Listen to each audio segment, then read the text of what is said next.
A Laughing Song by George W. Johnson.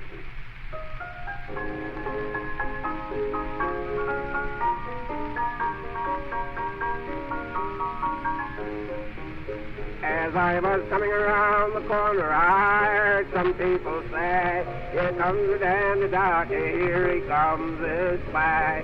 His heel is like a snowplow, his mouth is like a strap, and when he opens it gently, you will see a fearful gap, and then I laugh. I got Daddy from Larry.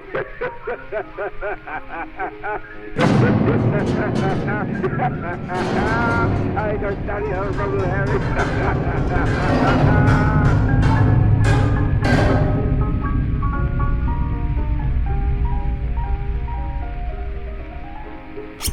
At the edge of the trees, on the far side of the yard, stretching towards the forest that borders the back of the Patterson house, you see 3 figures draped in black.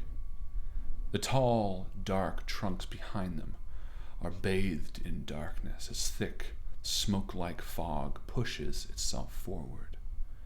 The sky above is filled with the blue light of the moon, which casts hard down upon you, and the figures, illuminating, dimly revealing the cracked grins upon their faces. For a long moment, you stand there motionless, long enough for each of you to notice, and then they begin to move towards you at a walking pace. As they do, the mist seems to follow, as if they lead the fog itself. Get inside, you hear Geneva Patterson scream. Yan, you're standing at the door. The floating fish-like creatures that you guys have been interacting with a moment earlier quickly dissipate at her shrill cry. Cedric, you also see them approach. Why don't you both roll Sandy?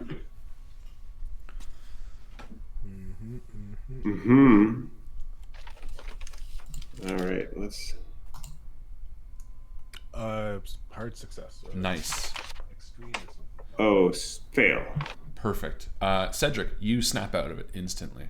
You have your wits about you. What do you do? My head snaps towards them, and I, without turning my back to them, I begin to back away, remembering my path and that there weren't any rocks or rakes in the way as I back towards the door. And as you do, you see Yan. Yan is frozen. Yan, you can't move right now. You're just totally overcome by the scene. And Cedric, you eventually pass and stand directly before Yan. Close the door. Jan, close it. Okay. Yeah, the door. Right. Okay. Yeah, let's go. I help him just close the front door. And you do, and they're walking again towards the house. They're maybe 50 feet away, but at a slow pace. Petra, you're standing in the room next to Gregory and Sammy and Scott and Geneva, and she's just screamed next to you to get inside. As you also see these 3 figures and the fog that sort of follows them towards the back of the house. We're not safe here. Do we hide? She turns towards you and says, yeah, okay, come on. And she moves out of the bedroom and down the short hallway and begins quickly moving the couch as Scott sort of follows, pushing the kids along, holding the shotgun in one hand. And by the time you enter the living room, Geneva's moved the couch. Yan and Cedric are in through the back door, which are now shut. There's a large bay window that sort of faces the backyard, and you can still see the figures approaching. Geneva turns to Yan and says, shut the curtains. Yes, the curtains. I'll close the... I'll rush over to the windows and try and pull them all. They know we're in here. And she sort of stops moving the couch and she looks towards the 3 of you like, yeah, all right, what do you want to do? Do you have a car? And she shakes her head no. Well, if we cram, maybe we can get everybody in our car with the kids at least, and just get the hell out of here. And you look around at the 4 or 5 of you that are standing there. Again, there's the 2 children, Scott, Geneva, as well as the 3 of you, and you sort of are counting in your head, thinking that maybe that could work.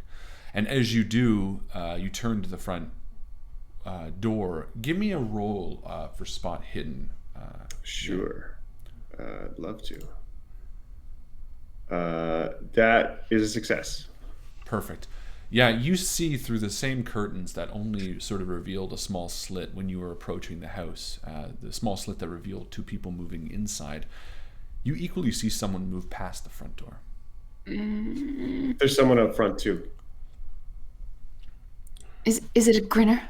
I just saw a movement. I couldn't make it out. Cedric, you're Who else standing could- by the back door, having shut it. What are you doing? I'm going around the kitchen and looking for weapons. Perfect. Is there like a kitchen knife? Definitely, yeah. There's like a big butcher's knife, like a big cleaver type thing.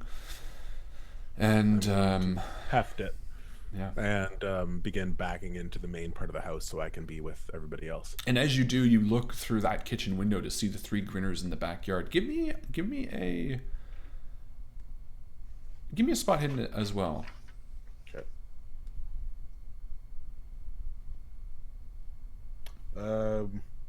Hard success.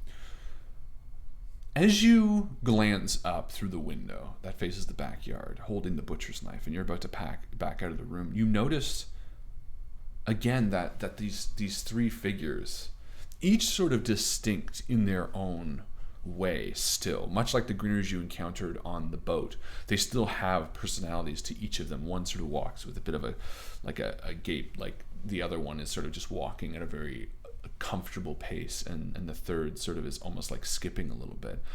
But each of them is draped in these black robes, these hooded robes, and they follow, or lead rather, this thick white fog. Beyond it, you can't even see. It's almost like a wall. It blocks out the blue moonlight from overhead. And yet, with your hard success, you also see a writhing beneath their feet, as if something within the mist is moving along with them. And you enter into the living room.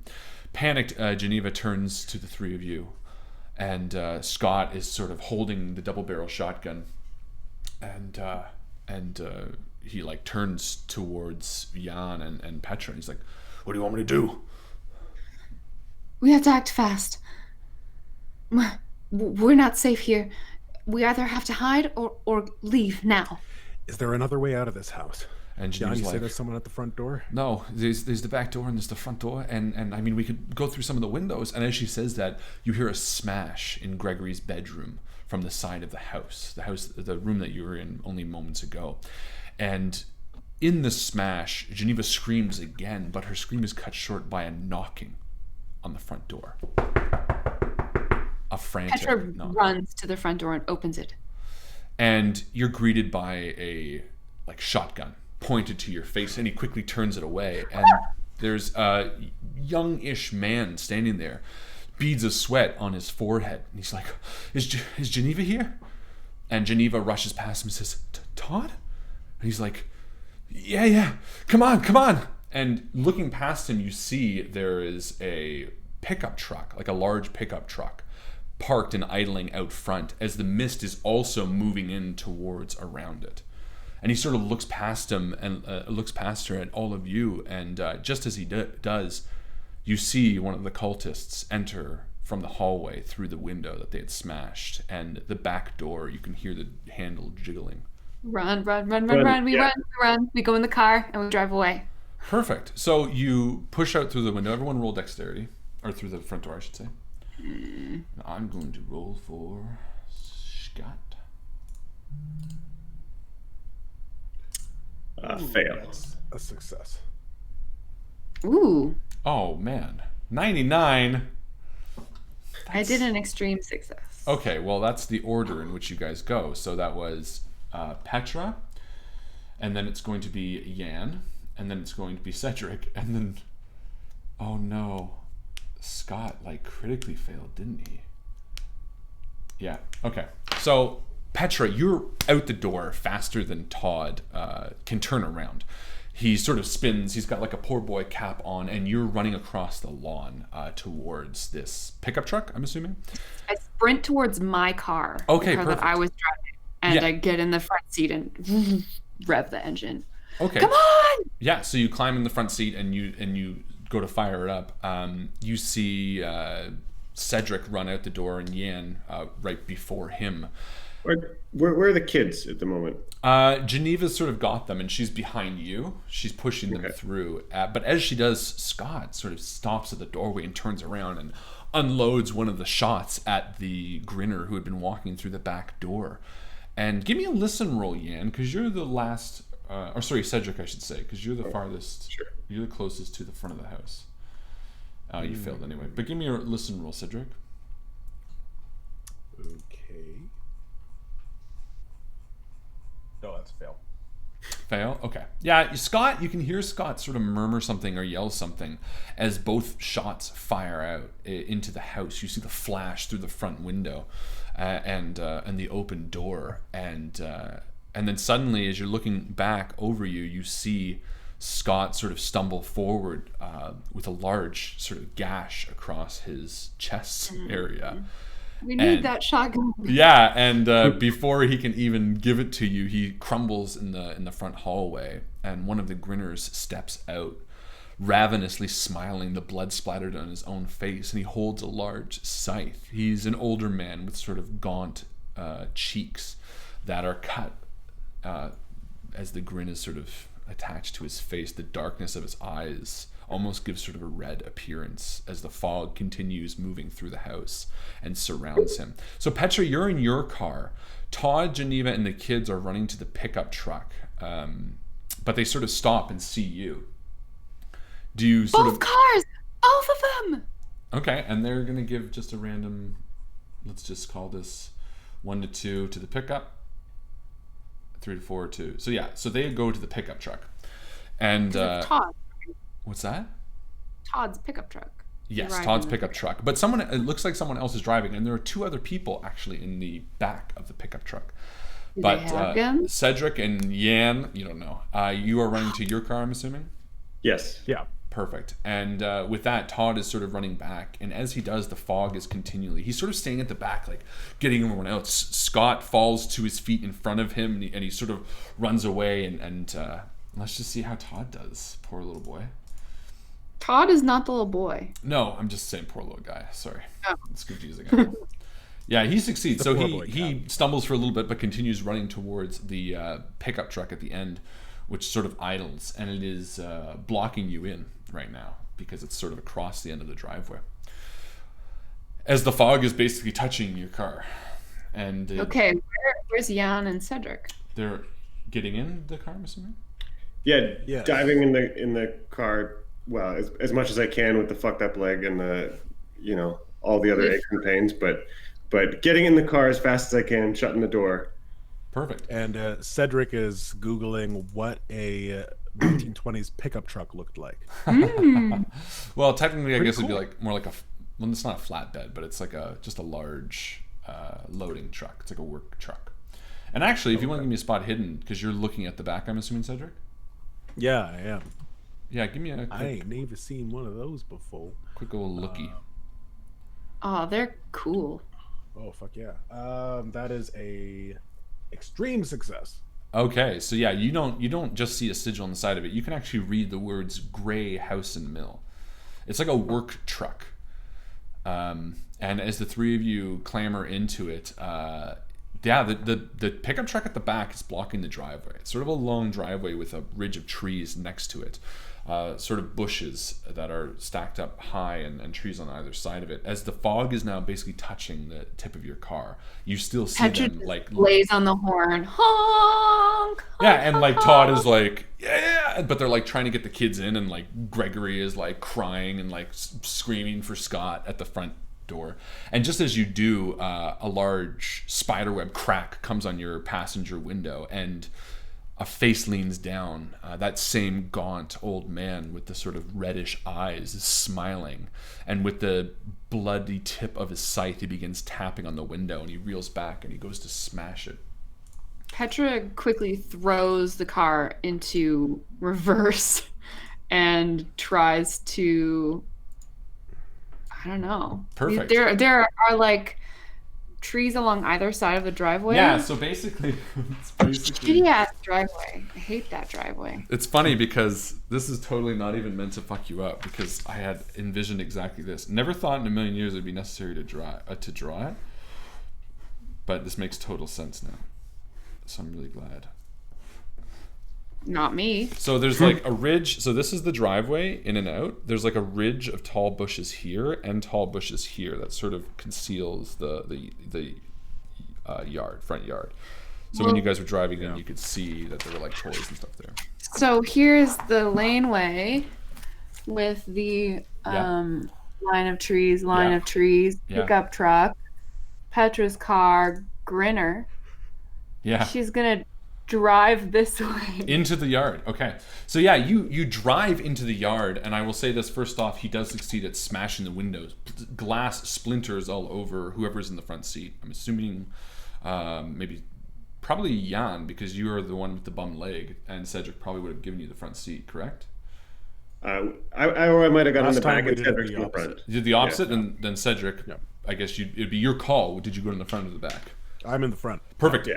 So splinters of glass shatter over you as the scythe sort of cuts into the car just inches away from your face. You even feel the fleck of Scott's blood on your cheek as Petra slams on the gas and drives into the yard to try to, I guess you're trying to hit him, right? I'm trying to hit him or just get away. Yeah, give me a drive auto. That's awesome. Not afraid to just ram this No, motherfucker. Definitely. My drive auto is 40, so let's see how it goes. I'm going to roll with advantage, actually. Sure. Yeah, do it. This ain't one to fuck up. Well, that's not good.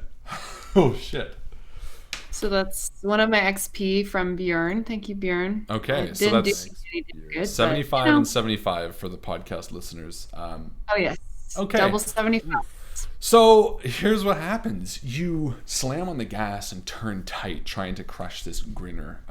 And he sort of clings into the window. I will say that, let's just do this way. 2 to 4, he's holding his scythe in the window. Yeah, okay. Or sorry, 1 to 2, 2 to 4. He has the scythe in the window, basically in front of you, Cedric. He's like holding this scythe, and he's sort of swinging it wildly, but not really attacking you just yet. As Petra slams on the gas and turns, but the maybe the evening frost on the grass as your wheels hit don't give you the turn that you want, and instead you drive into the house. And what happens is the front of the car hits the sort of wooden beam of the awning, and in a swoop the entire awning comes crashing down onto the hood of the car, pinning it against the house. The Grinner spurts blood in your face as the awning crushes his back, but the car is stuck in the house. And as you try to throw it in reverse and rev the engine, you can tell it's not moving, and immediately the smell of gasoline is beginning to fill the air. Beans. Out.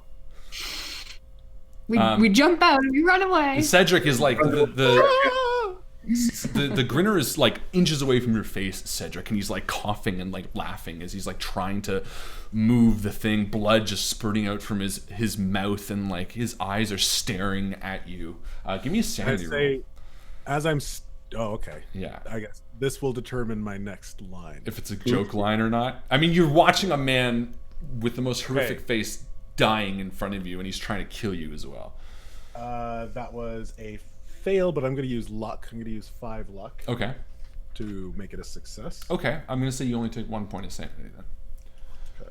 Because again, he's like, you see the life leaving his eyes, basically. And I'm going to, as I'm staring at him, I get a chill, and I freak out for a second, but the words that come out of my lips are, "You smoke, right, Petra?" Yes. You got a light? Hell yeah, I got a light. She tosses him her Zippo.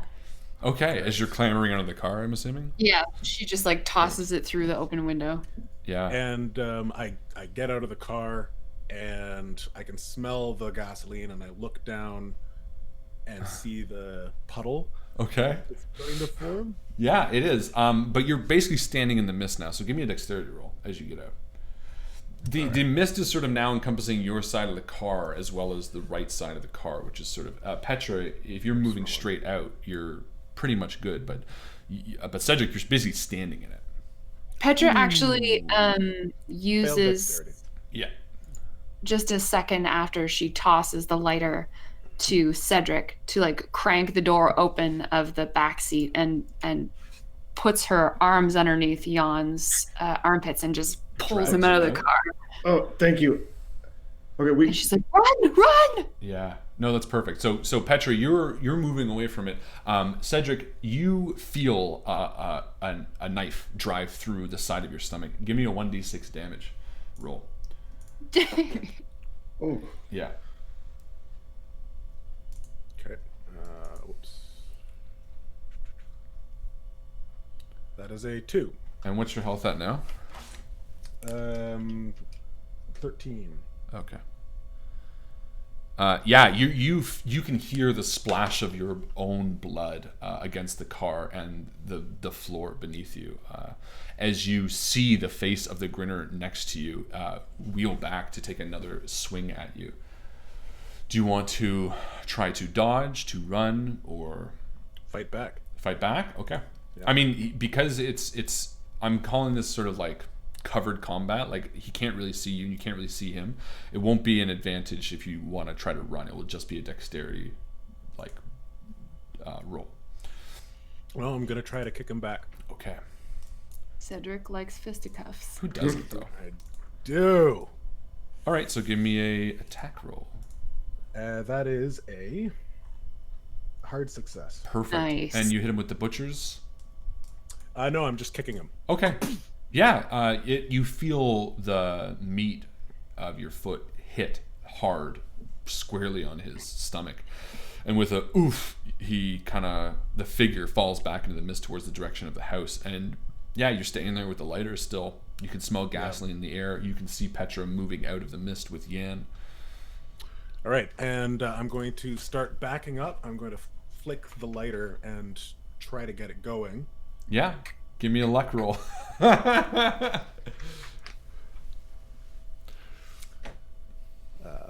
figure this is something that I would know how to do. I'm the type of guy it's not you not knowing how to do the lighter. It's lighters can be very unpredictable. It is a success. Is it really? Yeah. How high is your luck? So I started with 77 luck. Jesus. 76 luck. Okay. And then I was down to 71 because I spent 5 points. Yeah. And 67 is still a success. Hey, then it clicks with one go. Fuck yeah.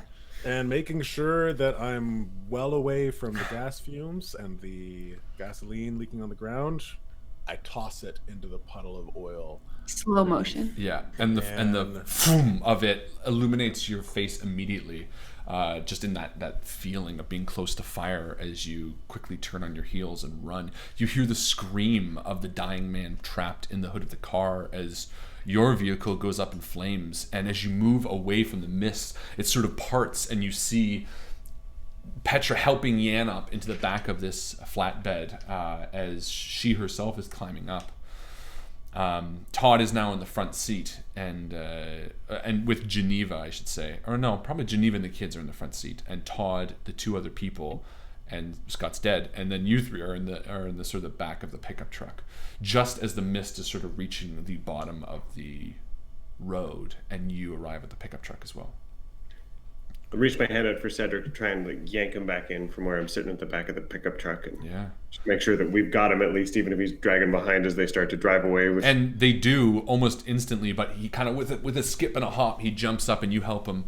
And just as he does, each of you sees the burning silhouette of a grinner walking through the fog towards the end of the driveway and sort of following the car with a few stumbles, which turn into like a crawl, which turn into him just lying flat as the mist sort of envelops him and the car speeds off down the road.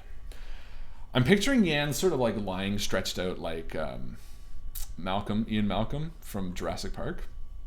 Mm-hmm. Right? You're kind of like with your like shirt all sexy and open. Perfect. Okay, so yeah, you're now driving down the road and in this pickup truck. Where are we going?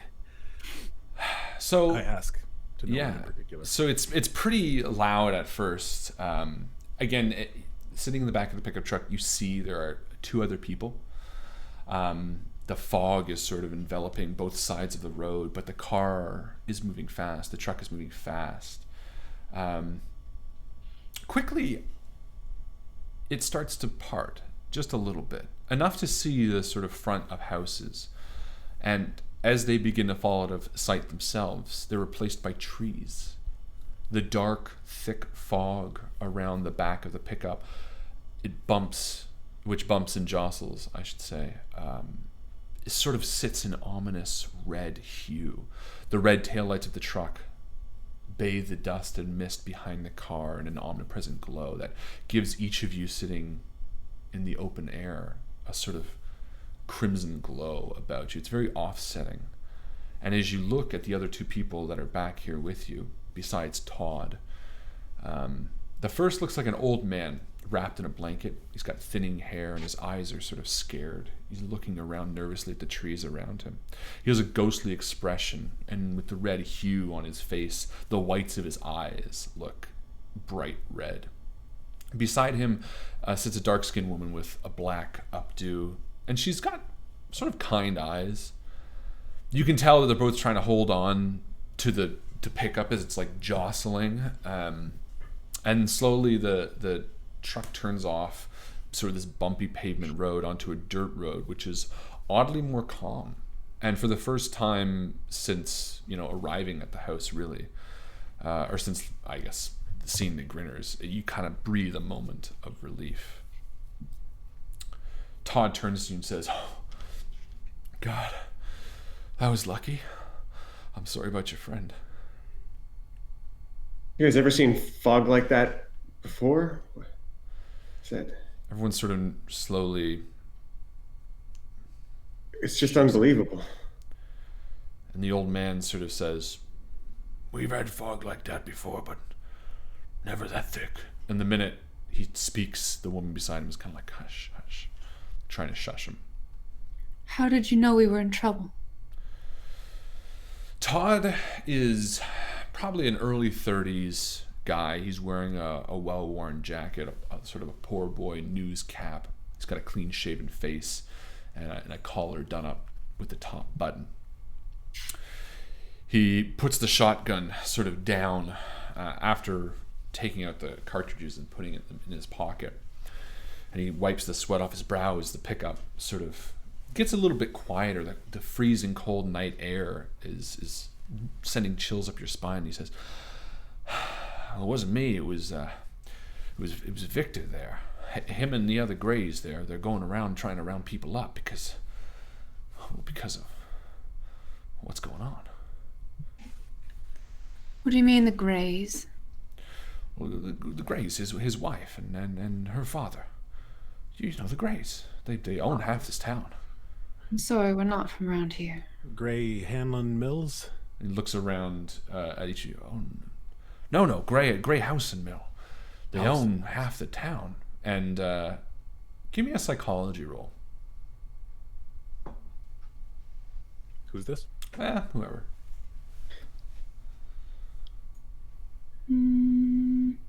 I'll do it. I'll do it. Nope. Okay. Yeah. I won't. He just says, "Yeah, they own half the town. They have the mill, the house. They've employed, God, almost everybody at one time or another in some way." Oh, I see. And where are we going?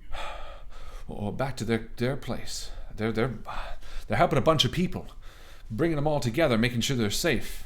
A place to hide out from all of this. He sort of points again to the outside of the pickup, and now it's almost completely like a forest road. The mist is still omnipresent. It's thick above you. Only the blue light of the moon sort of gives it this glow to show you that the sky is above, but beyond that, it seems to cling to the dark trunks of the trees that line either side of the road. You can see barely 30 feet ahead, looking over the roof of the pickup towards where the lane goes. And as you sit back down, the old man sort of averts his gaze from you. And Petra catches Jan's and Cedric's eyes just to sort of take the temperature on how they're doing right now. I think Jan's eyes sort of, hold Petra's for a minute and kind of give a little bit of a shrug, and then maybe just closed and put his head back against the moving pickup truck, like taking any minute to rest from something that isn't immediately awful and violent. Cedric, oddly enough, is eyes wide looking out into the fog, and he almost looks childlike as he peers out, looking as if in wonder of what he might see next. After a beat, the woman who's been tending to the old man turns towards you, Yen, and says, oh. And she sort of crawls across the pickup a little bit as she steadies herself, and then sits down next to you. And she says, "Oh, are you okay? Can I take a look at you?" I mean, you can. I think he just got stabbed. And you're so much more visually ruined. Yeah. But... And she looks over and she's like, "Oh my God, are you okay?" Yeah, I'm fine. It just glanced. I'll be okay. Cedric, let her take a look at it. No, let me take a look. And she walks over and she lifts your shirt, very, very motherly almost. Not your mother, but very motherly in her instinct to just sort of almost bat your hand away a little bit and kind of lift it up. And she's like, "What about my mother? What about my mother?" Not your real life mother, Cedric's mother. Cedric. Oh yes. I love your mother. And she kind of lifts up your shirt and kind of bats your hand away a little bit. And she's like, "Oh, let me take a look at that. I'm a nurse. I'm this one's nurse." And she sort of points to the old man, who sort of, again, he looks very frightened almost. He just kind of looks around. So I caught his name was Victor. What was your name? Oh, no, that's not Victor. That's Victor. And she points through the glass window at the back of the man's head driving. And you sort of see a dirty blonde dude driving as he's sort of talking to Geneva in the front seat. So who are you two then? She says, no, that's Leland McCarthy. I'm his nurse.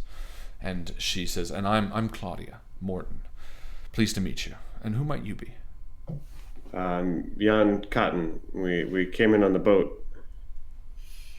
Oh, I heard something about a boat crash. And as she's doing this, she's looking through a bag that looks to be made of stuff for Mr. McCarthy. And as she sort of goes through, she pulls out a rag and sort of starts dabbing your wound, Cedric, and you can kind of feel the shoots of pain. She's like, oh, hush. For you, she's a lot more motherly, I guess, because of your age, and she just doesn't really give a shit, I guess. She's like, "Oh, come on, hush." She starts putting it up. It's almost like she likes having the role. Definitely. Put it this way, Yan wasn't bleeding out. He just looked bad, and she the first thing she did was offer help. This is a woman that clearly likes to be needed, maybe not in charge necessarily, but someone who thrives on the ability to get something done. And she starts wiping your wound underneath. Oh, thank you. Okay, yeah. All right, yep. Yeah, and after a few minutes, she's kind of done and sits back down and says, "So you came in on the boat?" Oh, yeah, it was awful. We crashed earlier. It's hard to even remember. This morning, or yesterday, we woke up in the hospital. "Did you bring these with you?" Todd says, sort of with a anxious look, a bit nervous. "Everything was fine until that goddamn boat showed up." And as he says that, she sort of slaps him and says, "Todd." He looks back and says, "I think they were here first, right? The cult was here first." "Cult? I don't know about that. I don't know exactly how it works, but there was something on that boat, and it was something that caused a lot of mayhem there. Now that it's here, I think that mayhem's just going to keep spreading. Might have something to do with this fog, too. And she sort of looks up and nods. Mm-hmm. And after a minute, she takes off sort of her... Almost like herself is wearing like a utility coat for the time, you know, like a thick everyday coat that's pretty well worn. And she takes off her shoulders and she walks over to you, Patrick, and she's like, "You're going to catch a draft, dear." And she wraps it around your shoulders. Oh, thank you. I appreciate that. Oh. And she goes and resumes her place across from Mr. McCarthy. And the three of you are in the back. How about you, Leland? Have you ever seen anything like this? Like you said, the fog was thick before, but any of this weirdness with it? No. And you can tell when he says that, even without a psychology roll, that he's uncomfortable. Not just, he was fearful and a bit nervous when you approached, not of you, just of the situation, but in your question about weirdness, he's quickly dismissive. That's a non-psychology role. If you want psychology, Any way I could charm him? Charm away. I'd insist. I'm very charming. You're so charming. Oh yeah, there we go. That's a hard success. Yeah, I mean he's charmed. Actually, can I? Yeah, Leland. I mean, you or Mr. McCarthy. I mean, we've got some minutes on this truck here. If you've heard anything, might be fun to visit the past more than be here. You know, couldn't have been that bad. Not like this. Tell us of a nicer time at least, even if it was weird. I'd believe almost anything. You're cute. His face becomes very serious in the red light of the truck. And he sort of says, almost angrily, he says, it was never better before this. And his eyes are a bit wet, and Claudia actually like reaches a hand across and like taps him and says, it's okay. He says, "No. I don't understand why people just can't let the past be." And she sort of nods and she turns. I'm going to let the charm sort of go to both of them. And she sort of turns to you and says, I'm sorry, Mr. Catton. He doesn't mean anything by it. There was a deputy that came over a few weeks ago and asked him all sorts of questions about his daughter and things like that. And he's a bit on edge about the past. It's a sad story. And he sort of gruffly turns away. McCarthy, you said? Yeah, that's his name. Interesting. And a few minutes go by. Is there anything you want to say? It's a ticking clock. You're going to a destination. I just want to give you plenty of chance to act if you need to. Yeah, sorry, I just wanted to reread the police report about Catherine McCarthy's disappearance. Sure. If you want to do some meta research real quick, we'll pause time. His daughter must have been the woman who was found in 1906. No, 1905. Found with a large portion of her lower torso missing. Deep lacerations in the abdomen. Do we want to talk to him about that? Sounds like he's... He's a captive audience at the moment. Piss him off more. I mean, you're a charming one, Jan. Sorry about that. I can get an officer coming around, poking around can be really uncomfortable. Especially with we'd heard a little bit about your daughter, and it sounded. It's really awful. I'm sorry that happened, but I'd never believed it either, that something could bite a whole half a person off or something. But until some of the shit we've seen today.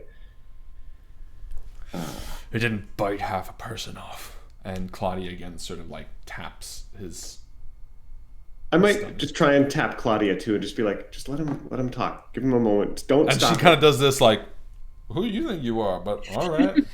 Clearly I'm not welcome here. And she like throws her arms back. Yeah, no, that's good. And then he comes like, he didn't bite half her body off.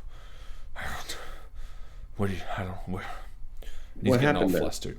But I mean, the police or the deputy believed some really weird shit he wrote down in his report. If you know the truth, you gotta. I mean, what was it? Give me a persuade. Almost trying to get him mad or trying to get him like. Yeah, why don't you do that? Why don't you give me like a intimidate? But it'll be like not intimidate to like injure, but like you're like intimidating him to like, you know. Oh boy, that's kind of bad. You can call it persuade, call whatever you want, but we'll attribute it to some role. See how this goes. Maybe I'm gonna actually let's throw an extra die on here. I like. When die, why not die twice? Right. There we are. That's a success. Nice. Regular. And we're thinking persuade or was intimidate? Persuade, I think. Sure. Well, I'm just trying to provoke him. Is really what I'm trying to do. I'm just trying to hit enough of the buttons to get him talking, get him to like feel like he's got to set this outsider right. I know I'm not going to be his best friend at this point, but if I'm going to say enough wrong things about his daughter's death, just get him talking, get him spilling his guts out. I like it, and with you sort of like keeping Claudia, like Claudia's sort of like his owner a little bit, and she's like intended to stop him at each interaction. So you to kind of let that happen is good because you've charmed her enough to make her stand down. And yeah, you can see him getting his blood up. He's like, she wasn't eaten in half. It was like it ripped her open when it came out. I was there and I saw it. And like the minute he says it, you almost see like a physical weight lifted off him. Like he sort of sits upright, like we were there. We were both there. And even Claudia is sort of like leaning back a little bit with an arched eyebrow, and she's like, "Leland, what are you talking about? What do you know of my daughter?" He says to you, Jan. I don't. And Petra and Cedric. I don't know enough about her, but I think we're starting to see some bits of that monster. We heard almost like a song, blood pumping through it. We've seen people get disappeared by, like, pulled off into the mist with tentacles. I'm willing to believe anything you saw and anything you can tell us could help us. And what do Petra and Cedric say as Jan's sort of saying all this? Mr. McCarthy, all we know of your daughter is that she was a school teacher and that she was found brutally murdered after having been discovered in the woods, and that she may have been left there for quite some time.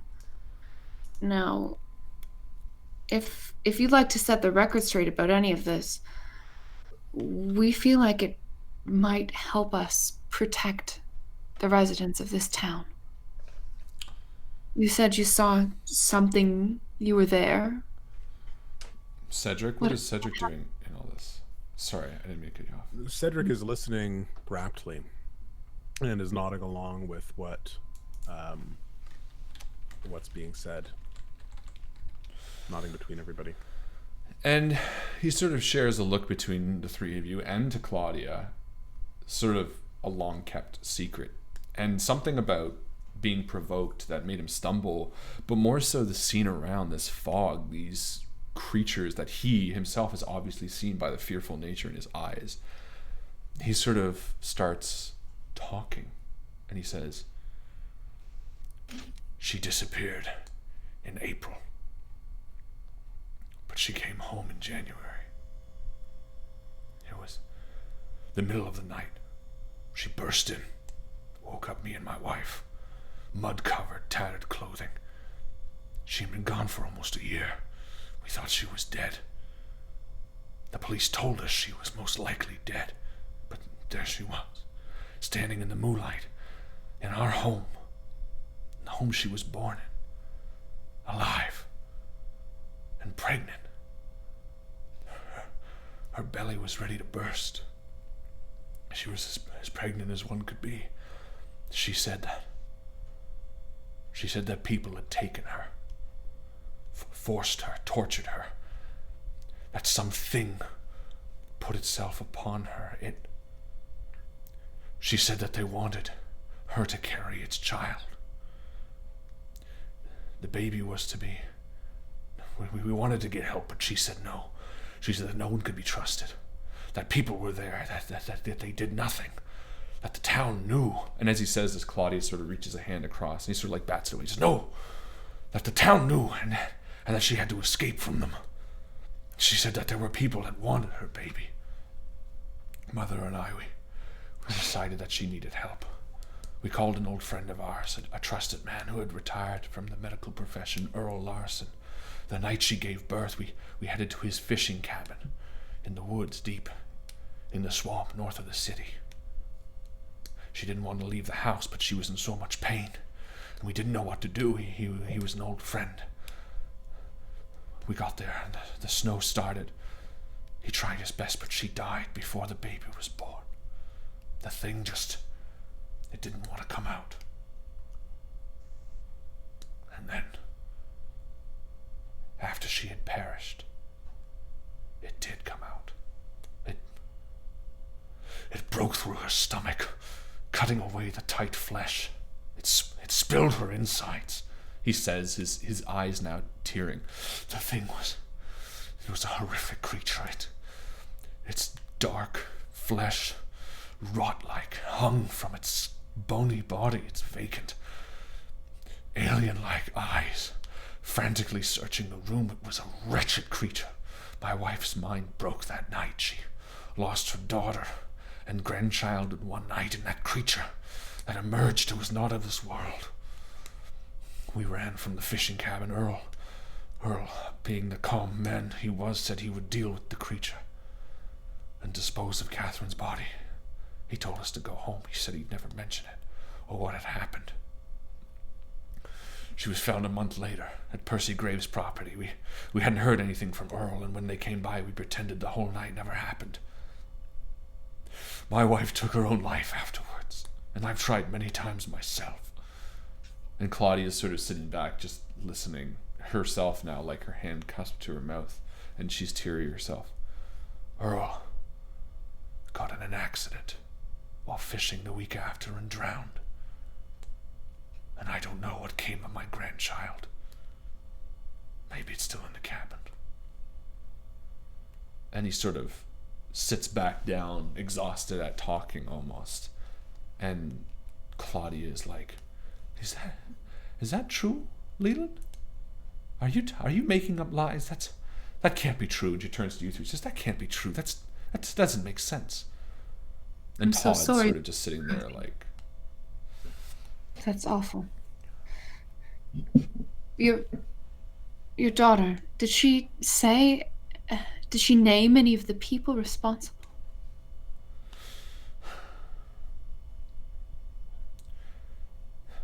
he looks nervously towards the man in the car and then back towards Todd and then towards you three.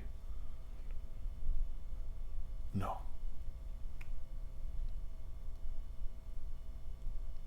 Liar.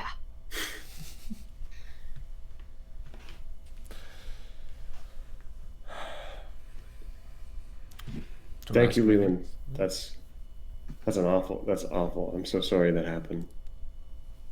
I can't believe you've been carrying that for so long. I hope we can put an end or see justice to whoever took your daughter and did such awful things. I'm long past praying for justice. I only pray for a quick death. I hope you get that then. Find peace. As you continue through the forest road, again, it sort of opens up again, and you see cars abandoned on either side, with their doors open, some overturned. as if people have been pulled out of them. And the very few houses that do exist through the spears of trees look vacant, though doors wide open, objects strewn on the lawn. And after the fairly short drive, the trees that hug either side of the road begin to pull away, and you exit the forest into a low valley. The fog lifts briefly, and through the moonlight and mist you see almost what appears to be a small village that lays down the road you travel on, within the sort of the belly of this short valley. I mean, village is way too generous. It's 5 small buildings that sit scattered down the thin dirt road you approach from. The small alleyway-like streets, curved paths between them. And to the left of them sits a large warehouse. It's sort of like a compound, I think would be the easiest way to say it. Behind the buildings that lay sort of at the bottom of this valley, there's a large manor that sits atop a hill with flat fields on either side of it. It sits overlooking this valley like a surveyor, a shepherd overlooking his flock. And as you continue driving down the road, you see the sign, Grey House and Mill. The short road ends at a old fence, and with the engine still idle, Todd hops off, runs over to the fence and opens it as the driver moves through, and he shuts it behind and heads back in. Driving down that final road, you enter the center of these buildings. It gives you an eerie sense of like moving through a ghost town. Despite the dim, flickering orange lights overhead, the buildings look old and worn. Workers' huts, compound-esque buildings that feel almost like a prison camp. Eventually, the truck stops outside the largest building, the warehouse, and it cuts. Todd sort of looks towards you and says, "All right." And he walks to the tailgate just as the driver exits and moves around the side. You get a good look at him for the first time. He's maybe a 40-year-old man, handsome, wavy blonde brown hair. He's kind of got the appearance of a pretty well-to-do man, in stark contrast to all the people you've met here, including Todd and Claudia and Leland. He almost doesn't look like he belongs here. And as Todd flips down the gate, he sort of shoots a straight smile towards you and says, "Hi, pleased to meet you. Come on down." Almost in a way that makes it feel like an average day.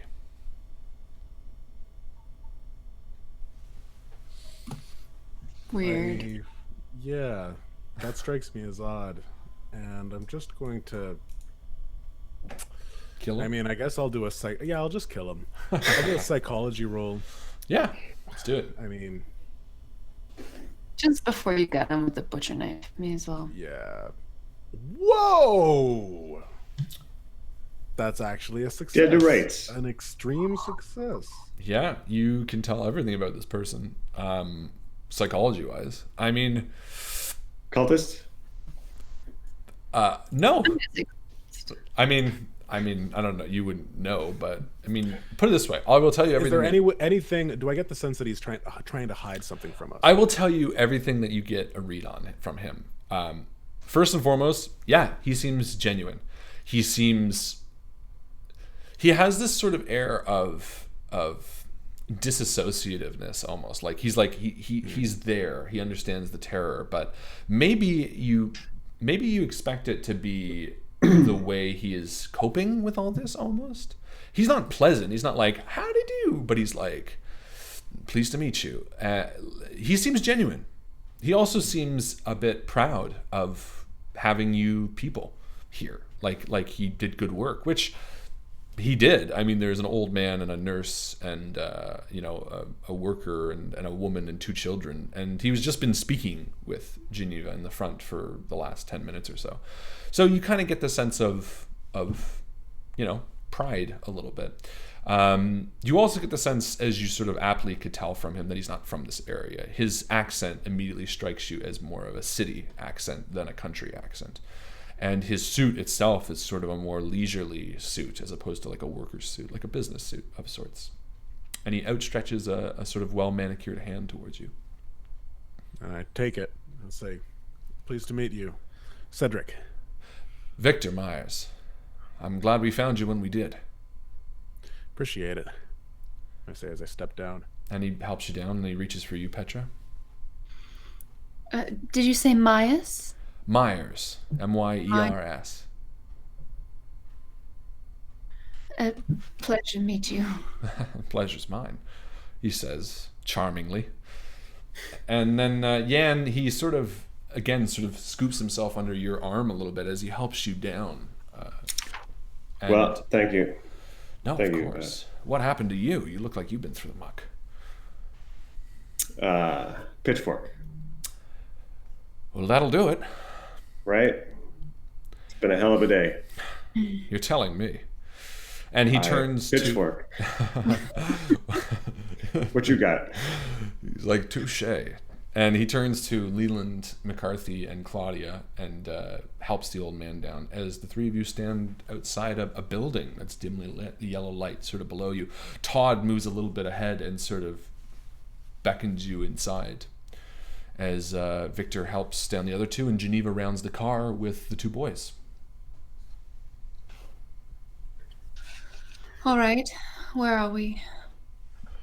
Are you asking somebody? Do we want to just wait a minute while they all go inside and have a little chit chat? Yeah. Powwow? Sure. Yeah. Sure. So everyone sort of files inside. Todd, Claudia, Leland move inside, and then Geneva and the boys. And Victor sort of waits a little bit, slams the back, and walks over to you, and he's like, is everything all right? Just trying to get our bearings. There's so much going on. I've been traveling with Petra and Cedric for a while. We're just hoping to sort of can't take a minute to regroup before we go in and meet a whole bunch of new people. I hope that's okay. Petra pulls out her pack of cigarettes and she says, sorry, do you have a light? You made the explosion earlier. I don't have them. And he's like, no, of course. And he pulls out a gold-plated lighter and flicks it. And lights your cigarette. She allows him to light her cigarette. And she says, we'll be in just a moment. Perfect. And he's like, of course. I just need to do something around the back. And he sort of gets in the car and drives a little bit and turns around a corner towards the building. He drives sneaky. He drives evilly. Yeah, I knew it. The three of you are standing outside this large warehouse-like building. Can you believe what Leland told us? Seeing what we've seen so far, yeah, I believe it. I feel lucky that we didn't have to see that. Of course. Do you think we should investigate the hut somehow? It feels, I don't know if this place is any safer than anywhere else we've been, but maybe it wouldn't be a good idea to put ourselves in any more danger than necessary. It's trying to figure out who's behind all of this. These figures who took that poor girl and the ones who have taken the obelisk or whatever they've done with it, or wherever, that's all got to be related, doesn't it? Yeah. If we can find some clue to where they are or what they're doing. Just because there's two evils doesn't necessarily mean they're related, Jan. It seems so. You're not wrong. Well, put it this way. At the very least, we should at least take stock of the surroundings, because those things found us at Geneva's place. Yes, but we were it's very interesting.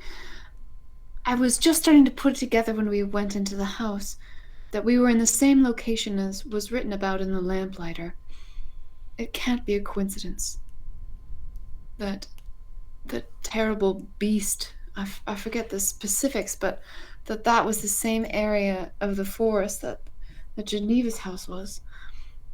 And there's a gate at least around this compound, right? So that's a little bit of safety. I would feel more comfortable if we knew at least that we'd done everything to protect ourselves in case they came to attack. I felt pretty helpless there. I mean, this, and I pull out the butcher knife. I mean, I could have done something with this, but Everyone give me a listen roll. it's really not a lot. I got some ears. I'm good at listening. Use those ears. Oh boy, super duper success, and then half of that even. Yeah, you hear footsteps approaching from the direction that Victor drove off. I also succeed. You both hear. I don't. I'm still talking. Okay. If we found like something that we could set up a trap with, or... Why would you need a trap? Victor says from the like darkness and emerges through the mist. Trap for what? Those monsters. Didn't you see them? Oh, I did. So far, we haven't had any trouble here, though. People started coming here when the fog set in. We started setting out little parties like the one that picked you up to bring people back here. It seems to be safe. And he looks towards the gate. I don't know why. Maybe it's just that we're so far out in the middle of the woods, but at least they haven't traveled here on foot yet. How many people do we have so far? Well, come inside and I'll show you. And he smiles and steps inside. Which Petrus building are we going into? looks back at the boys and follows him. The warehouse? Yeah, if you want to give me you can look at it if you want. Give me a spot hidden. I look. I see it's a regular success. Yeah, so you see on the side of it, it says Gray House and Mill with the logo. And yeah, it just looks like a large processing plant and maybe a slaughterhouse. And you enter, you follow, you said. Mm-hmm. Perfect. You enter a tight hallway that leads into the warehouse. The walls are sort of claustrophobic. They remind you, Yan, a little bit of the farm that you grew up on. Okay. Walking in, you're sort of reminiscent of walking into like a barn-like structure. And for a second, you have a flashback of walking into it as a child. What do you see? I mean, the barn as a kid was really utilitarian. All of the the wood on the walls was very rough and had pegs put into it, and just everywhere, almost every surface had something hung up. My father was very specific about everything having its place and not wanting to misplace anything. So there was definitely like everything had its shape on the wall and maybe even an outline of where it should go. Should it be missing, so you'd know this one was a hammer and that one was a wrench and this one was a piece of tack and that one was something else for the horse, and so there's just an element of like walking through this space and seeing all of the places where there should be stuff hanging on the walls in a barn but isn't in this one because that was really specific to the one. Definitely, the neurotic nature of your father isn't communicated here, but the utilitarian aspect does ring true, and part of why it reminds you so much. As you step up a short set of wooden stairs towards the inside area, the smell of stale machinery sort of invades your nostrils, rusted iron, and the stench of almost death. Despite the freezing air outside, in here, while still cold, it's thick and wet. It feels like a blanket almost against your skin as the three of you enter.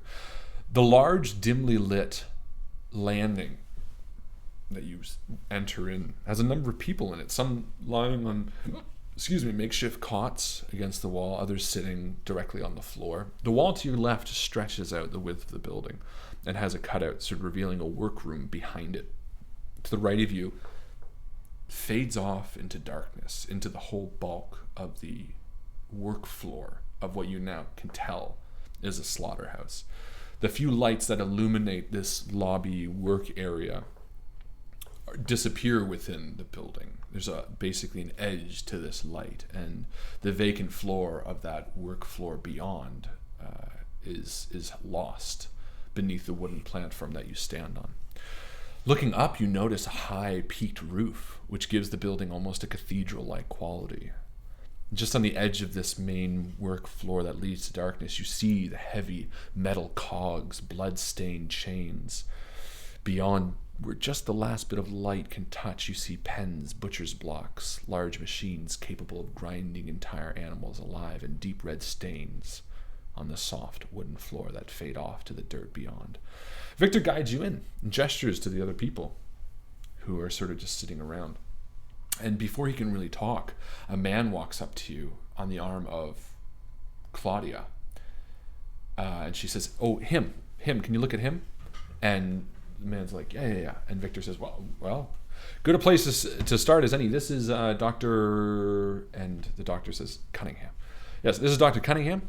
Are one of you injured? And Claudia says, him. I bandaged it up, but I didn't do a very good job. He might need stitches. And Dr. Cunningham sort of has this look of familiarity that washes over the three of you. And he turns to Victor and says, yeah, no, I can help them. In fact, why don't I show them around, Victor? I don't think you're needed here. And Victor sort of says, are you sure? I can. He's like, no, that's fine. I have things under control here. Victor sort of nods, turns to the three of you and says, do you guys need anything at all? Or are you okay going with the doctor? Happy to. Okay. Well, good luck. We'll see you in a little bit. He turns out and exits the slaughterhouse. The doctor sort of looks you over for a minute. Come speak with me for a second, will you? And he gestures you over to the small workroom that's cut out of this larger area. And I head over there. Are Jan and Petra coming as well? Oh, yeah. Petra, I mean, we know this man. We know of him. He knows He you. did our injuries while we were unconscious. Mm-hmm. And he looks knowingly between the three of you. When I saw the boy walk in, I didn't expect to see you three walk in as well. What Almost happened? didn't expect to be walking. I'm sorry. I'm sorry about what it must have seemed when you woke up. You were Why still... were we chained and locked? It looked like some of the people who pulled off the boat had some sort of disease through them. Obviously this smile, this grinner, as the doctor on your boat ended up calling it. I read his notes, by the way, and I found some interesting information, which made me regret having locked you up. My apologies. Of course. All's well that ends well. Yes, for the most part. Still doesn't explain why the young boy that arrived on the boat with you was drugged or put into a coma. Questions still arise in my mind, but at the very least, I believe I can trust you, and I want to apologize for locking you up. That must have been very scary. I did return to the hospital and found the poor nurse in the basement being attacked by one of those things. Luckily, we had some help, and they disposed of the captain and the poor woman. Nonetheless, I came here when Victor Myers ended up picking up people. But as I said, I did return to the boat. Have you been back to the shipwreck? No. Did you see it there? The obelisk? No. What obelisk? Is this what was removed from the ship? It was removed. When I arrived at the beach, and he sort of walks over to the doorway to this room and sort of shuts it a little bit. There is still a large cutout that you can kind of look in, but he walks to a corner and sort of speaks in a hushed tone. When I arrived at the beach, it looked like a large hole had been cut into the side. There were drag marks along the beach. Something was removed from the ship. I ended up looking around, seeing the absolutely horrid things that I previously saw that morning, but this time I focused more on the notes that the previous doctor had left.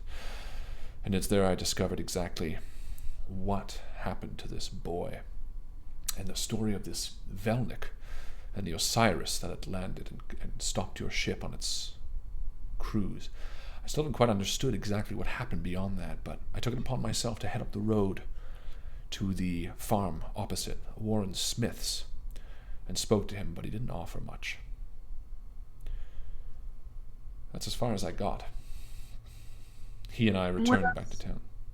Oh, I'm sorry, Doctor. What else did you learn from the ship doctor's notes? Anything that you did not include on your report? Well, many things. Most, I believe, that you would already know. Understanding the scenario in which happened and transpired before to bring the boy to the ship were completely a mystery to us beforehand. But ultimately, I think the biggest revelation was to understand that this grinner disease that had happened afflicted your vessel and drove it aboard, but didn't affect everyone. There were a number of people that were still fine. Himself, obviously you, the boy, a number of others. Unfortunately, they were murdered by those that were infected, and now it seems that this plague has befallen our fair town as well. Do you think it is some kind of disease, like a smallpox or influenza? I believe so. I don't see it. I don't see it spreading in the same way. I don't believe that infection spreads, for the same reason that when I found the poor nurse at the Morden Memorial Hospital in the basement, she was, let's just say she was near the end of her. I don't believe it spreads. And he sort of has like a look of disgust, regret, and a bit of like his own terrible things that he's seen. All right. So it's not an illness. I don't believe so. We think it has something to do with the item that was removed from the ship. Well, then your best bet is him. And he leans over and he points to him like a middle-aged man, maybe 50s, and he's sort of just pacing in the center of the room, sort of like tossing his hand down like, God, every once in a while. I haven't much trouble with him, but that's Warren Smith. He owns a pig farm opposite the beach where the ship washed up. He was the person that the deputy spoke to firsthand, and I spoke to the deputy. I tried to question him myself when I realized that something was removed from the ship, as the deputy had, but he doesn't seem to want to talk to anyone. Obviously, you're more skilled at this than I, having survived everything that you have. Perhaps you want to give him a try. Yes, thank you, Doctor. Is there a reason we're here in the slaughterhouse and not the manor? These surroundings are terrifying. It's a good question. And one that concerns me as well. He sort of says with a pain. I've only been here for the last 20 or so minutes, but amongst the others that are here, it seems to be commonplace to have kept us waiting. Speak to Warren, though. He walks over to the open window and says, Mr. Smith, can you come here for a second? And the guy's kind of like, fuck. All right. And he walks over and pushes through the door and says, what the fuck do you want? I told you I'm not going to talk to you. Yes, maybe you won't talk to me, but these fine people have some questions for you as well. Maybe you'd be more kind to explain exactly what you saw to them, please. And he looks towards you and says, who the fuck are you? Mr. Smith, my name is Jan Cotton, and I want to give you a little bit of context. I washed up off that boat, woke up chained to a bed, got stabbed in the face with a pitchfork, survived all that, and now we're standing here in front of you with some questions, because we think you might have saw something important. I think you can see we're determined. Please just let's all be friends and let's have a nice conversation. You led that with intimidate and then backed out halfway through. Because I don't have anything left in me. Hey. I think that's still intimidation. You're like, I'm at the end of my rope. I got no intimidate. Oh, okay. I don't know. I think in this situation, it feels kind of like a charm.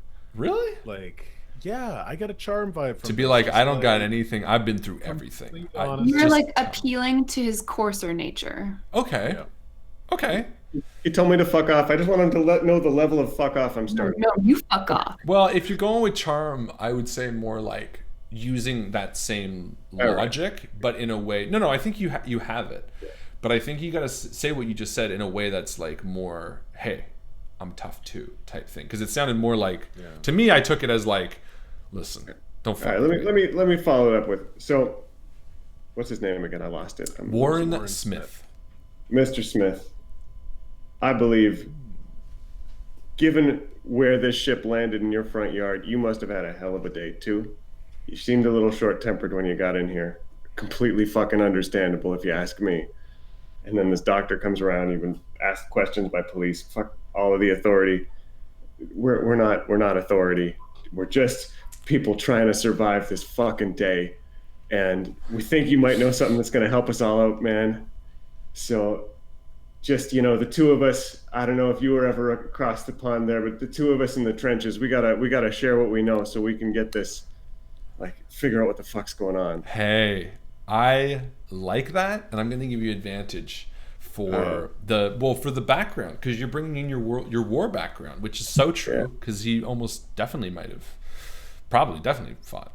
He definitely, probably definitely. You know what? He definitely fought. Almost probably definitely did. All right, so I got a 50, but I'm going to roll this one again. 50 and 50 for sure. 50. So that's a success. Well, either way, yeah. So he's like, fucking A, man. It's like, fuck these cops coming around here telling me what I can and can't do, telling me I need to put property lines on the land that my daddy's owned for 3 fucking generations. Like, I got to do this shit. And then this hoity-toity college boy comes up to me with his nose raised high and asking questions with his stupid fucking manner. Like, he's got to talk to me like I'm some lower scum. Fuck you, Cunningham. And Cunningham's like, I was only trying to ascertain. Fuck you and your ascertain. Get your ascertain out of here. And Cunningham sort of realizes he's not helping the situation and walks out of the room. He's like, yeah, I did have a terrible fucking day. I was the first person to see that goddamn ship on the horizon, and the fog that moved in right before it seemed weird as fuck, let me tell you. Yeah, I'll tell you what I know. First goddamn people around here that sound like they actually want to get shit done. So what do you want to know? You want to know what happened or what? So, yeah, you tell us what you saw. Just straight up. I don't want to lead you with questions. You tell me what happened. Well, it was around 4 or 5 in the morning. I went out, feed the pigs, as I always do. Mm-hmm. Relevant fact. Well, fuck you. But he says it in he's like, you got me. And he's like, fog rolled in first. Not weird for the fog to roll in, but the way this fog rolled in was real fucking weird. Came across the water real hard, almost like it was, I don't know, someone rolling up the red carpet. I know that sounds fucked up, but that's what it felt like. The minute that carpet starts unrolling, even before it lays flat, the tip of that goddamn boat came cutting through. It's the reason I was looking, because of the odd way the fucking fog was rolling in. The boat screeched across the coral, crammed on the shore, poured out fucking crazy shit, let me tell you. Stayed there for maybe 10 minutes just picking my jaw off the floor. Young couple saw it too. I saw them move down. Figured I'd finish feeding the pigs, because if I didn't, then I know I'd never get back to it. Not with a day like today. No, not with a day like today. But by the time I came back, yeah, it looked like some people were down there. It wasn't long, maybe half an hour, but it wasn't just a couple that seen him. It was, I don't know, 4 or 5, maybe 6 of them. And I didn't see him haul it out, but I definitely saw someone laying in on a flatbed. This big fucking thing. It was like how do you call it? It's almost like two boats stuck together, almost like this big fucking piece of, like a rock. It's a fancy word they use for it. A what? Obelisk. Go fuck yourself. But either way, it was on the back of this big flatbed. And I saw him dry it off.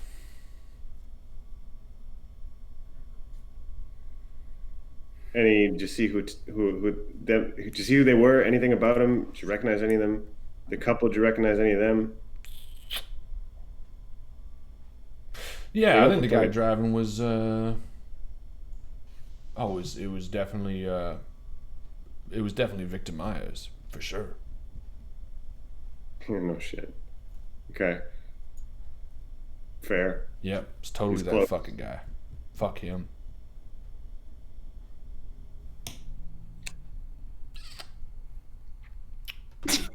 I'm gonna give Cedric and Petra a look, just to be like, do you actually believe him, or is he just pissed at Victor Myers for something else? Just a look of really though?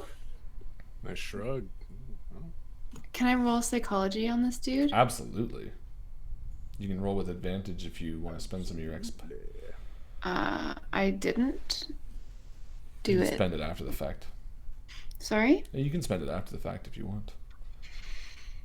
This feels like an important one, right? Yeah. Petra's psychology is 28. Oof. So, you know. You can do it. Okay. You just gotta have faith.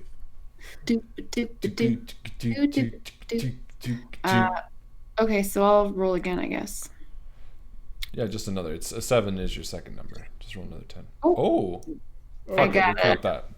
I got a 7 then. It would be a 0-7, yeah. Yeah. So you're doing psychology on this guy?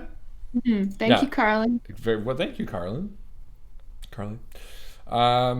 Yeah, he's fucking lying. For sure. 100%. He everything up until Victor Myers seemed legit. And then the minute he said that, you can tell he's just full of shit. Even the way he's looking around, it's kind of like... But can I tell with that roll if he did recognize them and he's lying about who it was, or if he didn't see them at all? Was it an extreme? It was a... Yeah,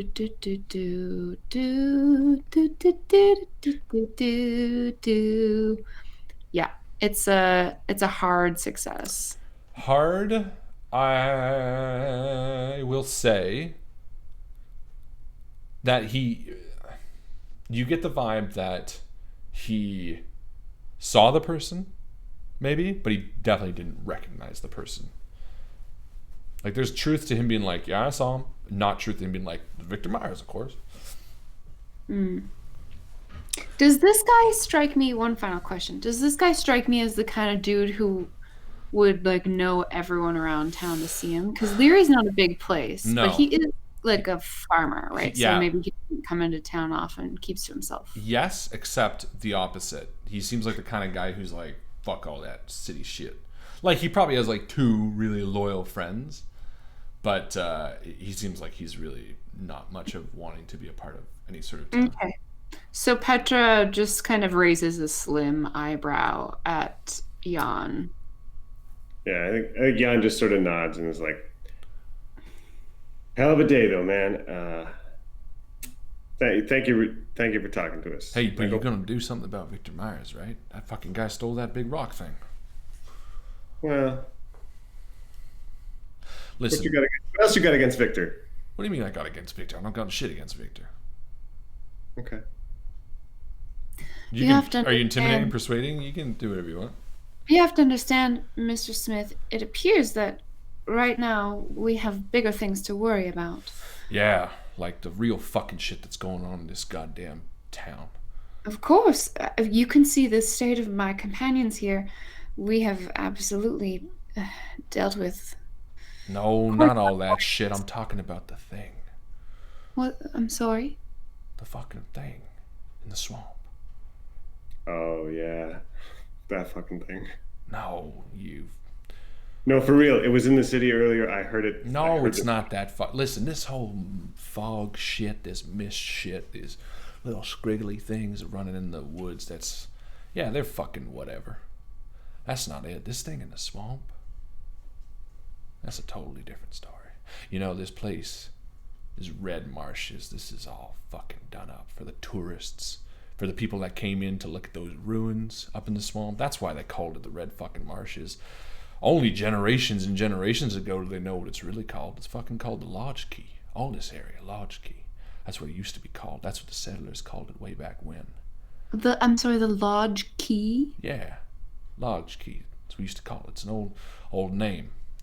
See, settlers came here way before anybody else. Way before they landed any of that bullshit. Jamestown nonsense, fucking Plymouth Rock bullshit. No. They landed here first. And they walked way off into the woods. And they built in the swamps. Lodge Key.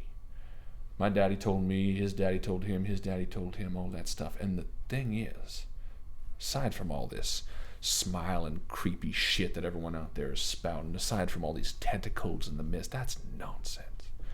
It's the thing in the swamps. It's that thing. Mrs. Mosley, she's seen it. Killed her husband. She knows all about it. That's your real fear.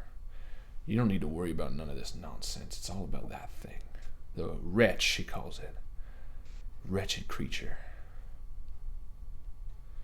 Supposed to be timeless.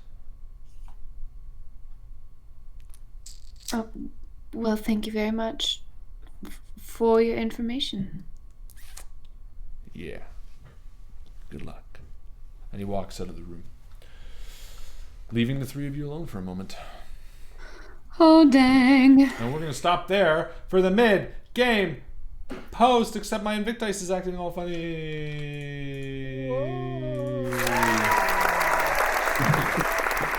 Ladies and gentlemen, it's time for the mid-game post. That's where we stop the action. We jump to you, the community, to see what's up. Everybody having a good time? Hi, yeah. Actually, I'm just gonna go get a jacket because I was given one by the nurse. Oh, and it's so nice. You got to put a pitchfork hole in your face, Rob. You know, I was thinking about committing to that bit, but then I got to work tomorrow. And, Yeah. You know. Yeah. Well, you wouldn't have to though. Well, it's true. I guess they probably give you time off for pitchfork in the face, right? Yeah. You know, we'll think about it. May or may Maybe not. finale. May or may not. How's everybody doing? It's good. How you doing, Justin? You seem quiet. I am quiet. I'm trying to wrap my head around all of the details and information. That farmer knew some shit, huh? More new stuff. Just trying to. The farmer. I don't know, man. Is he lying? Is he telling the truth? Well, there's a few things there that definitely should jump out. Well, the red marbles for sure. Yeah, and the name of them? The wretch also. Yeah. Lodge Key. And Miss Mosley. And the fact that he lies. Yeah. Good catch on that, though. I'm going to claim that on my acting. Terrible acting. I think it's because we had that really great psychology role for Victor before. We knew he's super creepy, but not a villain because we had all this. Mm-hmm. We had a pretty good read on him. Well, you never know. Anyway, ladies and gentlemen, welcome to the INVICTUS stream. My name, as always, is Mr. Harlan Guthrie. I am here with the handsome Rob, the handsome Justin, the gorgeous Joe, and we are here, of course, with Call of Cthulhu, Episode 8. It is an 18-plus show. If you're not okay with mature subject matter, look away now, because there's going to get some freaky stuff going on. We're going to fire through this because we have a lot of game tonight. I do want to say that if you're watching this, please like the YouTube video. It's the most important thing you can do for us right now. Also, if you want to be cool, please join the Facebook group. The Facebook group is where we hang out, we chat, we share all the information, and we acknowledge one person per week to give them the most valuable post. The most valuable post is the post that wins a little bit of XP, and this week I would like to give it to... I don't even need a drum roll because this is going to surprise nobody. We'll do it anyway. Drum roll. Of course, Carly McConnell. I mean, of course. Standing ovation. Was there any doubt at all? She did such an amazing little video for us from our Frightmares clip. And it's so good that I think I'm going to play it for the stream right now. If anyone hasn't watched it, they should watch it. So I'm going to show them right now on the full screen. Joe won't be able to hear this, but she'll know what we're watching. Everyone tune in.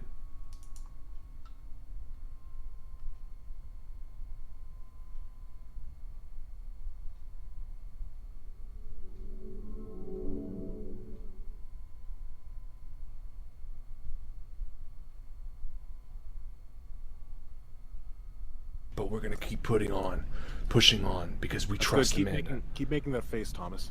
Yeah. Stop! Don't. Stop making the face. You're what? Cut. I turn to Thomas, who's his eyes are glowing red and just like mist coming off him, and Mal is unfazed, too focused on the shot. Her hair's blowing out behind her. Yeah, and I'm Thomas, got blood coming down her face. It's what? Stop! You're messing up the shot. If you want to work with us, you gotta stop. I'm the host. You're not my boss. Dustin! Oh, I sorry, can't work with this. Okay, all right, Thomas, could you like stand like a meter, or sorry, 3 feet to the left? So fucking funny. So good. Well done, Carly. Incredible. I laughed so many times. So that's 100% Carly. She definitely earned that XP, and I want her to do more. So Please. consider it, Carly, and let us know. But yeah, she wins most valuable post, easy peasy. We have a Chronicle night this Saturday night. So if you are in the Bowmanville area or Toronto area or Ajax Pickering area or East End of Toronto in Canada, come on out. It's going to be a lot of fun. I'm really trying to get Johnny to provide some, or not provide, but like start selling pretzels because I really want to buy some. So that's where we're at. That's all. That's cool. the important thing. And Like a toaster oven and like frozen pretzel dough, and you're good to go, right? yeah, that's all I need, really. I just want dough. I really just need dough. That's kind of what we're talking about now. Dough. But yeah, so good, Carly. I can't get over that. That's so funny, and it made me really appreciate Frightmares. Now, to Carly's credit, I know how long animation takes. So listen, she deserves all the praise, and if she never wants to touch it again, I'm not talking about an hour-long thing or anything like that, and I would totally understand if she never wants to touch it again. But I hope she does, because I really liked it. It'd be really cute to have a few from that Frightmares episode. Frightmares is really good. So good. So good. What are you eating? Sorry. Honey roasted peanuts. Ingredients. Honey. Salt. Artificial honey roasting agent. Pressed peanut sweepings. It's not even peanuts, it's pressed peanut sweepings?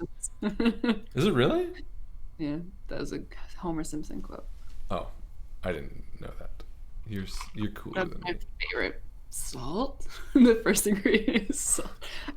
Artificial honey roasting agent. Pressed peanut sweepings. So you're just referencing something. It's The Simpsons. I didn't know that at all. It's funny. You're much cooler Sorry. than me. I'm not. Well, clearly, because you made a different.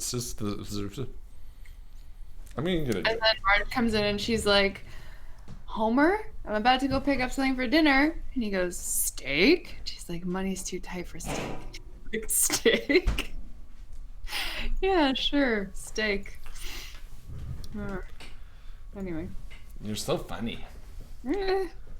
I'm really hungry and I really wanted something sweet ever since we started the stream. And this is the only fucking thing I have in the house besides like pears, which admittedly are delicious, but I wanted something that was kind of like junk foody. So this will work. That'll do. That'll do. And I'm having a club soda. Nice. You don't have anything in the house because you're packing it all up. Because in a few weeks you're going to be streaming right there. Yeah, Harlan and I are shacking up. Shacking up. I'm very excited. What's that? Very excited. People will see like shit behind me starting to disappear as they all make their way into boxes. Yeah, and they're also going to see shit behind me get tidier as Joe imposes her will. Yes, indeed. No, but Do some Marie Kondo shit. yeah, me too. I want to. We're gonna have to figure out how to both have microphones in this room and not make. I think we might. I might have to end up being in the spare room, but we'll see. No, I think. I remember being in the same house as you when you were living at your last place, when we were doing the Witch's Mark. No, not the Witch's Mark. The Grim. Yeah. And hearing you from upstairs, even because there's like a second delay, not even like a half a second, it would just fuck with me so bad. I think. Oh, the delay. That's a good point. I didn't think about that. No, you know what? Actually, I might do. I'll have to think about solutions, but I think, yeah, there's solutions. I don't know. Hey, Justin. Hello. Delay? What's that? The delay? Yeah, because when Joe moves in, we're trying to think about how to do it. But it might be a new setup. It might be like both of us on two different cameras, but through one feed for you guys. So for us, it's instantaneous. For you, it's just two cameras. Oh. Mm-hmm. You know what I mean? Right. But that would be kind of weird because like, you would have to make it so that the audio from your Google Hangouts doesn't like you're hearing each other's voices real time and you're not hearing the audio from Google Hangouts. Yeah, well, Google Hangouts is fucking stopping anyway, so that's a problem. Is it? When is it stopping? Not until 2020, but that's About a year. yeah. It's like not until 2020, but that's not actually really that far away. That's not that far away. It's like what, 8 months? Yeah, like 40 streams. God, hard. That's how we measure time. All right, everyone ready? We should go back to this. Yeah, let's do it. Let's do it. Okay. Let's do it. Ladies and gentlemen, without further ado,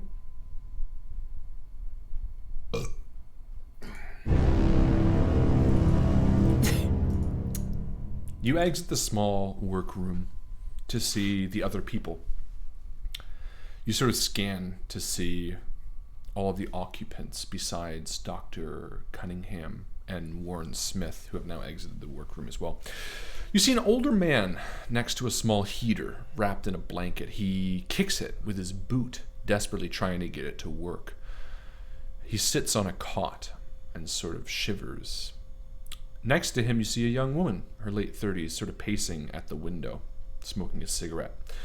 By the door in which you entered from, there's a gruff-looking man in worker's clothes. He leans on the exit with a cigarette between his fingers and eyes the group nervously. And finally, by the edge of the floor towards the dark slaughterhouse, an older woman in her early 50s nervously eyes the machinery.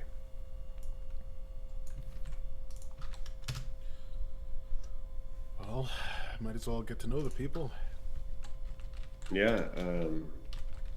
Maybe keep an eye out for Mosley.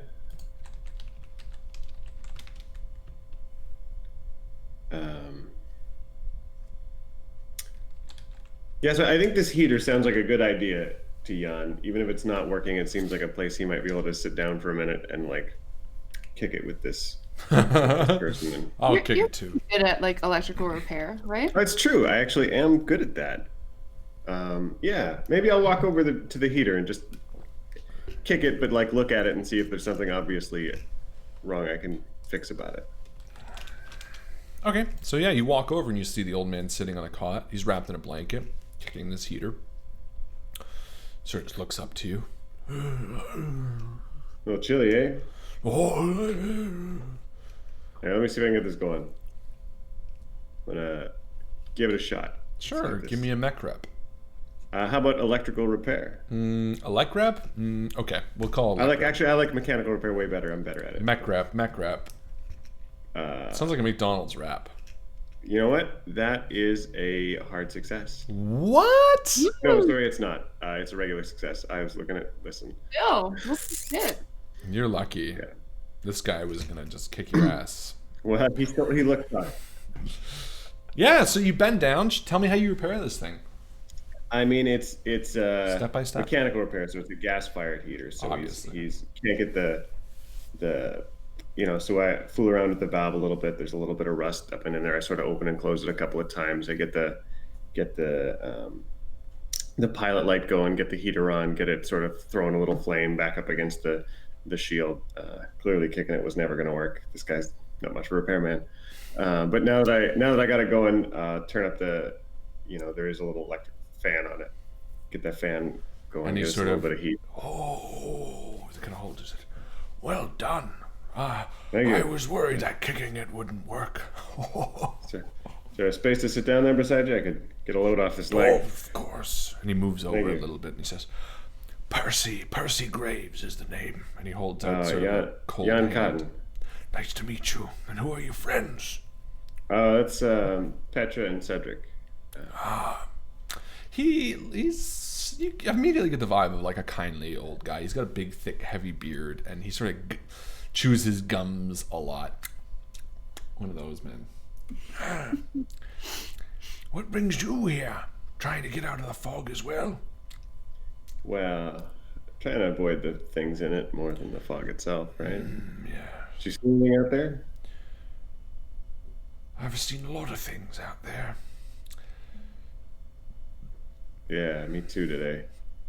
But I imagine you've been around here longer. You've seen lots of things. That's an understatement. Like it's weird this detail sticking in my mind given everything today, but there was Somebody else was telling me about this place used to be called Lodge Key before it was Red Marsh. Does that ring any bells? Oh, yes. I remember the swamp used to be called Lodge Key, the whole area surrounding it. Way back when. It's an old history of the town. I mean, we got some time and a little heater. Oh, I don't have much to tell, unfortunately. It was never really my thing. I like to farm life. I've seen enough of that. Just owning that. Besides, it's more the superstitious old-timers than me. Mrs. Mosley would be the person to speak with. Understandable, yeah. You seem pretty grounded. Any idea why they got us in the slaughterhouse and not, like, in the nice... Oh, I doubt the Greys think much of us. Well, I guess can't bite the hand that feeds you. You could say that. And he sort of like nods, not really understanding what you mean. Yes, like how old people do. I totally understand you, but he clearly I doesn't. get that reference, yes. Uh-huh. While Jan is fixing this heater and having a chat with this old man, Petra makes her way over to the entrance of this slaughterhouse where there's a second man dressed in worker's clothes. And as he does, he takes a cigarette from him, flicks it on the ground, and sort of stands up. yeah, she goes over with the pretense she's holding out an unlit cigarette. She's like, "Oh, excuse me, I managed to get all the way here without my lighter." Fair enough. And he reaches in his pocket and pulls out a lighter and lights it. Oh, thank you so much. Quite a pickle we've got ourselves in. Yeah, you could say that. Do you work here? She sort of gestures to his coveralls. Yeah, I work for the Greys. Came here first time, soon as the shit started hitting the fan. I was happy that Mrs. Grey and her husband let me stay. Of course, I would be too. It seems like we'll be safe here at least for a little while. Petra Saltzman. She holds out her hand. Connor Stanton. He shakes yours. Connor Stanton. Why'd you say my name so fucking weird? Oh, sorry, I just had a miniature stroke. Oh, good. Tell me, Connor, I'm new to these parts. Who are the Greys? The Greys. Their father, Cornelius Grey, he basically ran this town. He was mayor for like 10 years. And he owned this slaughterhouse and mill. He buys all the cattle from all the farmers, provides them with all the feed. I mean, he basically has the whole thing running. It's, if you don't work for the Greys, someone in your family works for the Greys. Oh, I understand. And I'm sorry, did you grow up around here? Yeah, I mean, my family moved here maybe in my father's generation, but I've been here since well, after the Greys were. I understand.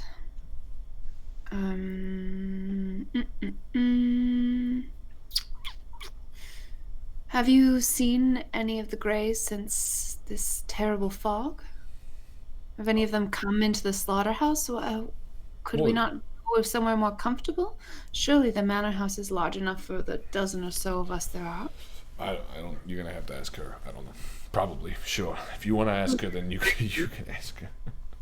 Sort of laughs you off a little bit. When he says her, is he like pointing at someone? No. He points at the door. Oh. While you're asking this, and you continue thinking, Cedric, are you talking to anybody? Are you with Yan? Yeah, no. So I go towards I see the woman nervously eyeing the machinery. Yeah.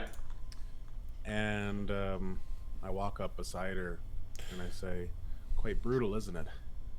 Yeah, and she literally goes, "Brutal." Yeah, that's exactly the word I was thinking. Have you ever seen anything like these? No, I mean I know they exist, but God, looking at all this makes you not want to eat meat anymore. She turns around. I don't know if I could do that. Me neither. Cedric Benson just arrived. Donna Strickland, and she shakes your hand. She's sort of wearing a colorful business blouse, almost.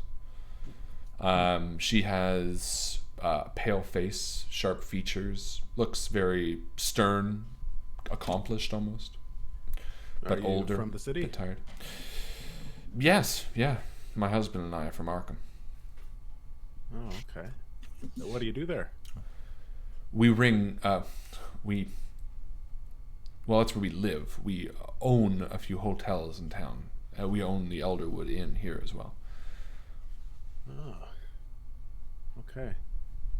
I've been to Arkham a few times myself, but I'm not overly familiar with it. I might have stayed in one of your hotels, though. Oh, maybe. It's possible. We have a restaurant as well, too.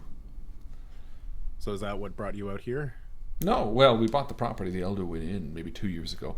We close it in the off-season, open it come the warmer weather. January seemed to be pretty mild, so Peter and I headed down here yesterday morning to try to open it up. Little did we know we'd be driving into this train wreck. God, I hope he's okay. You got separated. Yeah, well, he was going to go into town to open the hotel himself. I ended up getting stuck. And then they found you. I'm assuming it was Victor picked you up. Yeah, thank God for him. I heard the rumble of the truck, and the mist was eerie. I've been hearing all these stories about what people are finding in the mist, and I haven't personally experienced it, but I'm not too keen to find out. I'm not stupid enough to call bluff on it. How long have you been here? In the house? In the slaughterhouse? Yeah, right here. I don't know, maybe an hour or two? Oh, okay. I'm just wondering, I don't know, do you feel good here? Do you feel comfortable around everybody? Is anybody rubbing you the wrong way? Not really. That woman seems a bit gruff, and she points to the younger woman who's sort of pacing, smoking a cigarette by the window. Other than that, it doesn't seem like anyone's very social. Everyone's a bit too tense. Yeah. As you're talking to her, Yan, did you want to say anything to the old gentleman? No, I think there's just a moment of like sitting there and maybe having a bit of companionable silence and just sort of looking around the place just to see, maybe just to sweep my eyes around, see who's talking to who. Is there anything hidden here? Anybody, any movements outside a window? Just to sort of take it all in. Sure. Just maybe spot hidden, see if there's anything. You give me that. Petra, is there anything you want to talk to the guy about? No, I think he and her are sort of just having a little bit of small talk, but, he comes across as someone who's not terribly interested in chatting with Petra. Okay, and Yan, yeah, you hard success. Extremely successful. Extreme success. Thank you. You don't notice anything. You see Sammy, Gregory, and Geneva sort of in the corner with Leland McCarthy. Actually, I'll say this. Graves, who sits next to you, spots McCarthy and sort of gives almost tries to avoid eye contact. Like he sort of right. The old man sort of shifts a bit away. He's like, oh. Oh, you heard what happened to Leland? I guess you must know what happened to Mr. McCarthy. He was telling us about it on the drive-in. Chatty guy. Won't shut up about it. I was the one that found Catherine's body. Oh, no way. Yes. 20 odd years ago. She was on the corner of my property covered in ice. Oh, God, with her stomach all torn open and... Yes, and he looks around nervously. I told the police at the time, that officer, Jonathan Watkins. Yeah. I told him that I had seen that old doctor, Earl Larson, pupping around my property. He had a fishing cabin up north, past the Mosley place. She would know where it is. But he was being suspicious in the woods. I remember thinking, and as he's talking, the door to the slaughterhouse opens quickly. Cool gust of wind blows in as everyone looks, and a strikingly elegant woman enters. And the man sitting or standing across from you, Petra, that you're talking to, sort of stands up again, more at attention. She walks in and followed by an equally large worker who carries a tray of glasses and a picture. And she moves in and to sort of like looks at everyone with sort of a comforting look, like a pained expression. You immediately get a sense of the way she carries herself. It's like an air of confidence, but with grace. To you, Petra, she looks like someone you would have run with in your old life. She sports a short, well-maintained bob, styled with waves. The pale blue of her eyes seem to cut through the dark, dreary interior here. And again, despite her elegant, almost fragile figure, she moves with a confidence and determination that speaks to a more rough-and-tumble upbringing. She moves between each of the people, starting with Leland McCarthy and Claudia and all of those, offering them like a glass of water and like talking to them, and a sandwich from the tray as well. She's like feeding these people as she's moving towards them, and eventually she sort of starts coming around, and she swings around the outside. Are you guys just sort of waiting for your turn, or are you gonna culminate together and speak to her, or? I think Petra. Sorry. No, I was going to say, if it looked like she was going to get to Petra first, that would be fine. With Jan, he was just sort of wanted to let the people of that status speak. Oh, Cedric, what are you doing? I note her entry, and I turn back, but I keep an eye on to watch. Okay. So the way the room is sort of set up, she speaks to McCarthy and Claudia, all the people you came in with first, and then moves next to Cedric and Donna, who are standing sort of close to the side. So she walks up to you, Cedric, and says, "Hi, you must be the new one that Victor brought in on the back of the truck. Are you all right?" Yes, I'm doing quite fine, thank you. Good. Here. She hands you, gruffly, but like with a bit of confidence, she hands you like a tuna sandwich. It's like, "Would you like some water as well?" And she pours like a glass and hands it to you.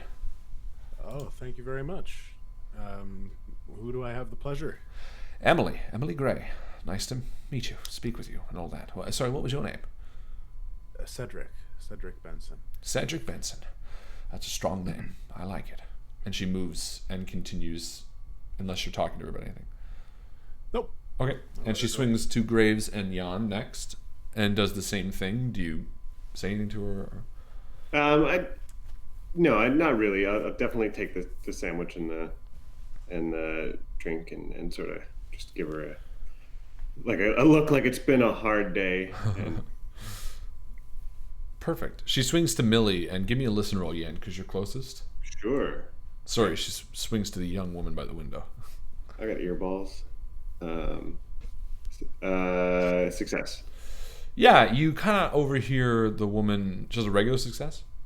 Regular. Yeah, you hear the young woman kind of be like, "Well, can we not?" Well, and Emily is sort of like, "No, I understand. Yeah, okay. No, of course. I understand, Millie." And you hear the name Millie. And she takes a sandwich and water, and she swings around and stops before you, Petra. And she sort of looks at you and sort of stands back a bit and said, "Do I know you?" It's quite possible. Petra Saltzman. Petra Saltzman? Emily Gray? Gray. You're of the Saltzman, Winslow's daughter? That's correct. Late Winslow. No. I'm afraid. No. Yes. Given the circumstances, I'm sure you're well aware of the accident, the cruise ship. We were aboard. I'm so sorry to hear. I was not aware that he was on board or that you were on board. This is all such a turn of circumstances. I'm so... Here, have a sandwich. And she hands you a sandwich, and like, as she does, she sort of stops and it's like, no, you can't have this. come with me to the house. You shouldn't be here looking the way you do, and a woman of your stature. Come. And she starts walking towards the door and sort of like pulling you along a little bit. Petra's hand kind of flies to her hair, like finally realizing that she looks atrocious. She's like, her face is scrubbed with salt water and the soot from an explosion, and she's got her friend's blood on her. Her eyes just get wild as she realizes this is unbecoming of her. And then she's being dragged sort of forward by the hand in like a schoolgirl sort of way by Emily, and she sort of stops. Emily, thank you so much for your concern. It has been an awful day. Please, these are my companions. Cedric, Benson, and this is Jan Katten. And she sort of pulls the two of you away from your discussions. The sandwich is delicious. Oh, thank you. I'm so sorry. I didn't know that it would be friends of Petra. Please, let's.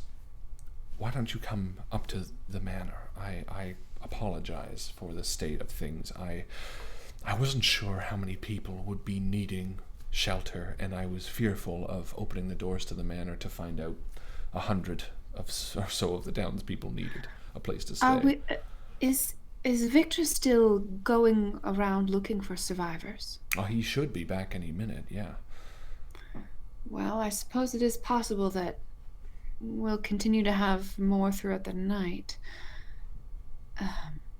It's unfortunate that people would have to be staying overnight in a slaughterhouse. Is it possible we could open up the workers' cabins? No. If it ends up only being a few people for the night, I'm going to invite everybody up to the manor. Believe me, I have no intention of keeping that stuffy old place away from people who need it. I just can't bear the thought of having to turn people away should there be a flood of people. And of course, yeah. Yes. No, believe me, that's why I'm here. I'm trying to check every once in a while to make sure that people aren't getting restless. Ultimately, if in a few hours, it's only 5:30.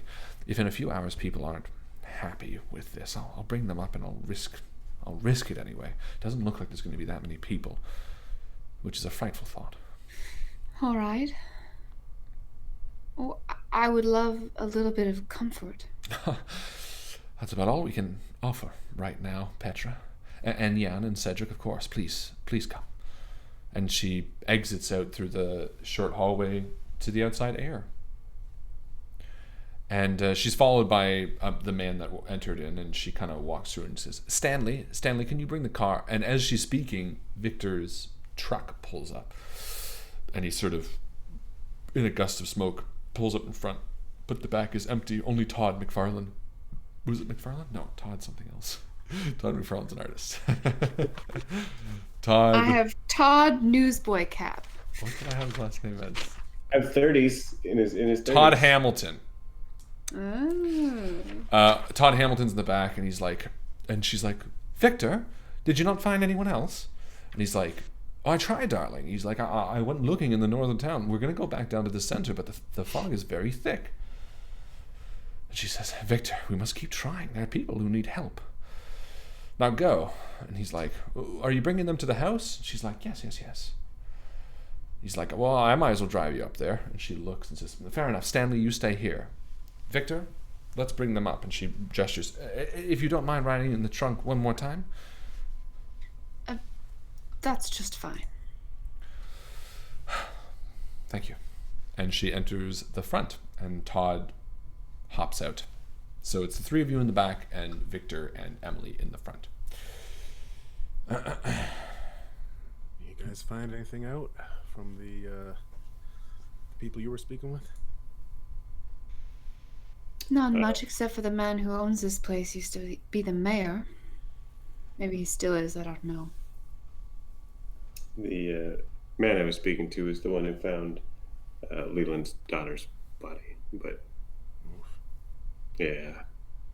I spoke to the wife of, well, her name was Donna Strickland, who's the wife of Peter Strickland. That name rings a bell, but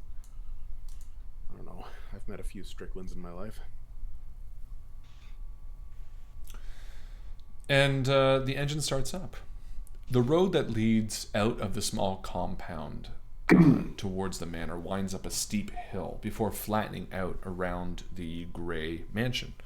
Despite the thick, ever-present fog, you see the large fields that surround it, brown fields of tall grass, some high enough to disappear and to stretch as far as the eye can see in the dark, fog-filled night. Out the back, you see it run far and wide, as well as to either side of the mansion, giving it a surprisingly middle-class feel, despite its extravagant architecture. You come to a stop out front of the mansion entrance, and Victor cuts the engine as Emily exits and comes out back. Come, please. Come down. And she drops the gate and helps you reach down, as Victor also does the same. Thank you. Of course. You look dreadful. Yeah. Sorry, no offense. You look very hurt. Taken. Well, good. It's been a rough day. Come, this is my father's house. She begins walking towards it. The entryway to the Grey Mansion is simple but expansive. Its large double doors open to a stone hall, almost religious in the way it appears. As soon as you enter, Petra, you feel almost like home a little bit. It washes over you. This walking through into an elegant mansion is so foreign to you, yet so familiar. How do you feel? I feel like she's almost been brought back to pre-Queen Mary Petra. But she's got a lot of that life experience now that she was inventing for herself back then. So she straightens her posture a little bit more and throws her shoulders back as she looks around. She can't help but assess her situation the way that people who are concerned with status always want to rank themselves in terms of above or below someone else. Petra is looking around and she's like, in her head, of course, like, oh, I've seen that painting before. This one must be a reproduction. It's fairly good quality. And as you do, you walk past one of the big mirrors in the front hall and catch a glimpse of yourself for the first time in a while. The sort of swollen head that you have with the removed bandage, the flatness of your once curly hair. I mean, makeup is long gone. All that remained are those like piercing green eyes. Does it snap you back for a moment, or do you sort of combat the urge to feel differently about yourself? She just looks at herself. It's startling, but it's reality. She just looks at herself in the mirror. It's almost like it's very strange to see herself in such disarray, surrounded by such opulence. Usually she would be among the most manicured people in the room, like a butterfly. Now she looks like she's been dragged through the river. Victor sort of enters behind you and says, "Darling, I'm going to go down and make sure everyone's all right. And if they're okay, then I'm going to be heading back out for another run with Todd." And she's like, yes, Victor, be quick and be safe. Love you. And she like kisses the air, and he's like, you too. Mwah. And he like exits and goes towards the pickup truck. And she's like, my husband.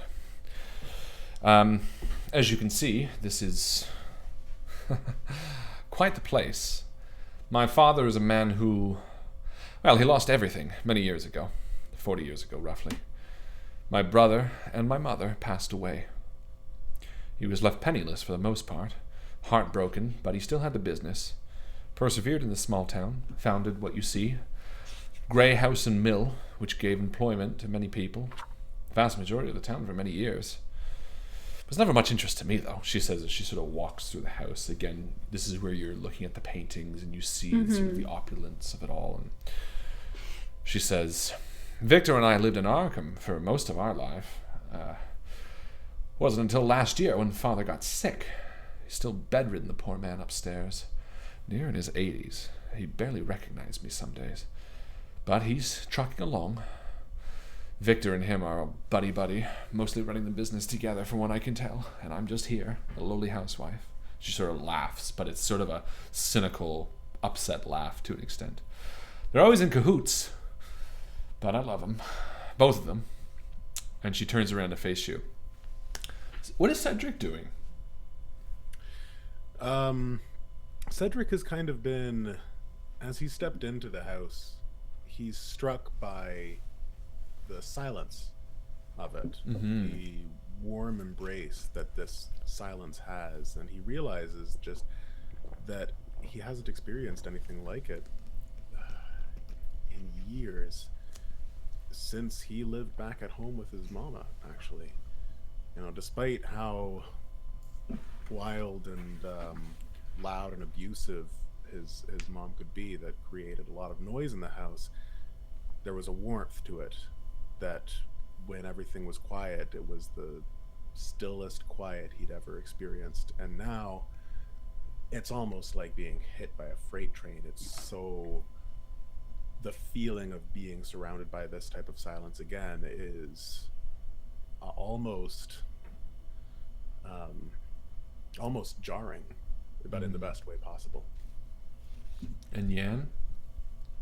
I mean, Yan feels really out of place. He's never been anywhere like this house. It's the boat he was on was the closest thing, and only then when he was ever near Petra or any part of that. So it's always been like, there's the odd theater or something that like feigned this sort of opulence to give that sort of impression, and maybe had one or two boxes of where the people of this kind of caliber might have sat if they decided to come by. But he's just sort of out of sorts and gawking around and realizing like he's leaving muddy footprints from a bloody leg, he's feeling pretty out of sorts, but almost too exhausted from just the last couple of days to like worry too much about it. It's just a bit of like, well, now I'm here in a completely new experience, just like I was in the fog surrounded by monsters was a completely new experience. Just like it's all just relentless. Yeah. And so this doesn't feel any less different than being in the fog surrounded by the unknown. And totally. And Emily sort of sees that. She sees like the mud that you're dragging through and is like unfazed by it. Despite the dilettante that she is, you get an air of a more capable version, a girl who grew up in the country that admires her father to an extent, but also wanted to depart from him. The fact that she spent most of her years in Arkham and is only back because he sounds essentially on deathbed, sort of gives you the impression of someone in the mix, but not typical. And she sort of, I think she feels the same about you to an extent, Petra, as you kind of get her, you watch her regard the mud and then sort of brush it off and look down at her own high-heeled shoes, which are also mud covered, and she sort of kicks them off and slides into the bottom stairs and walks through the remainder of the house barefoot, leading you. Petra, when we come to an appropriate room, sort of gestures at a comfy looking armchair. Do you mind if I sit? No, of course, please. In fact, let's all. And she walks you into, it's sort of like a big sitting room. There's bookshelves that line either side of the wall. There's sort of a desk on one end with papers all strewn about, and there is a large window that faces one of the fields. Besides the large entrance to this room that are double doors, there seems to be one other door leading out of this room. And she sort of sits on a large throw couch opposite another couch as you all sort of get comfortable for a second, and she sort of breathes and says, Petra Saltzman, I am surprised. What happened? You all washed up on that shore, and then this terrible fog came in, and then these things that live in the fog or something. It's all just ghastly. Have you seen anything? Or just heard stories? No, thankfully, I've only heard stories. Victor and I were in town, trying to do some last-minute shopping. It seemed like the place was a ghost town. I did see the fog, but it was when we came back. There were people waiting outside of the compound on the fence line. Some of the old workers. You were speaking to one friend of ours, Charles? Connor. Connor and Stanley, even Todd, all three of them came looking for a place to stay, said that their houses were being broken into by madmen. It's not my nature to not believe somebody, and all three of them are good workers and trusted, have been for the past year. So I told Victor, I said, fair enough, let's let them in here. We'll let them stay. We'll bring them in the house. And he said, well, hey, why don't we put them in the slaughterhouse for now? And I said, slaughterhouse? God, you can't have people in the slaughterhouse. And he said, well, they got to stay somewhere. We can't have them all in the house. What do we have to send them out? And I said, fair enough. So we put them in the slaughterhouse for now. We're going to bring them in the house later. You know, I can be sorry. I'm talking in my Arkham accent. It gets me all worked up. It's much calmer out here in Leary. Back where I grew up, I can almost feel my southern drawl coming out. You're a bit of a country girl, too, aren't you, Petra? We spend time breeding horses. But the majority of the time we spent at the mansion, it was quite near Arkham ourselves. Depending on what time of year it was, of course. Yes, but I mean to say I get the vibe from you that you're a bit of a wildcat when you were younger. Learned to shoot a few guns, ride a few horses. That's what they say.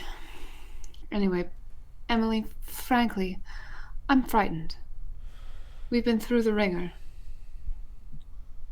We've seen things that no one should have to see. We've seen real suffering.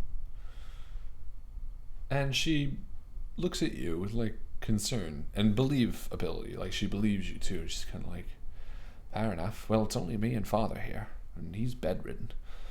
Victor would be staying, obviously, but there's more than enough beds for the three of you. It's not beds I'm worried about. It's protecting ourselves. Well, I might be able to wrestle up some weapons of some sort. We don't really keep them. Haven't had much need for them. I don't think that the gate around your compound is going to do any good at all, frankly. Well, what do you suggest? I don't know. I'm hoping you would have some. You seem like a capable woman. Well, it wasn't really a place meant to be protected from whatever we're dealing with out there, but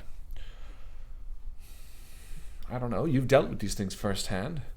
What do you suggest? Jan? Cedric?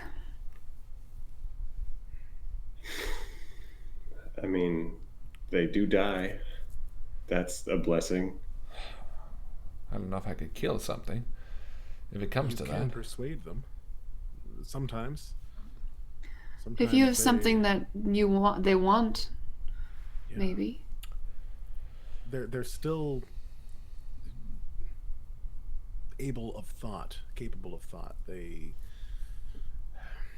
can be spoken with, just like you and I are speaking right now, but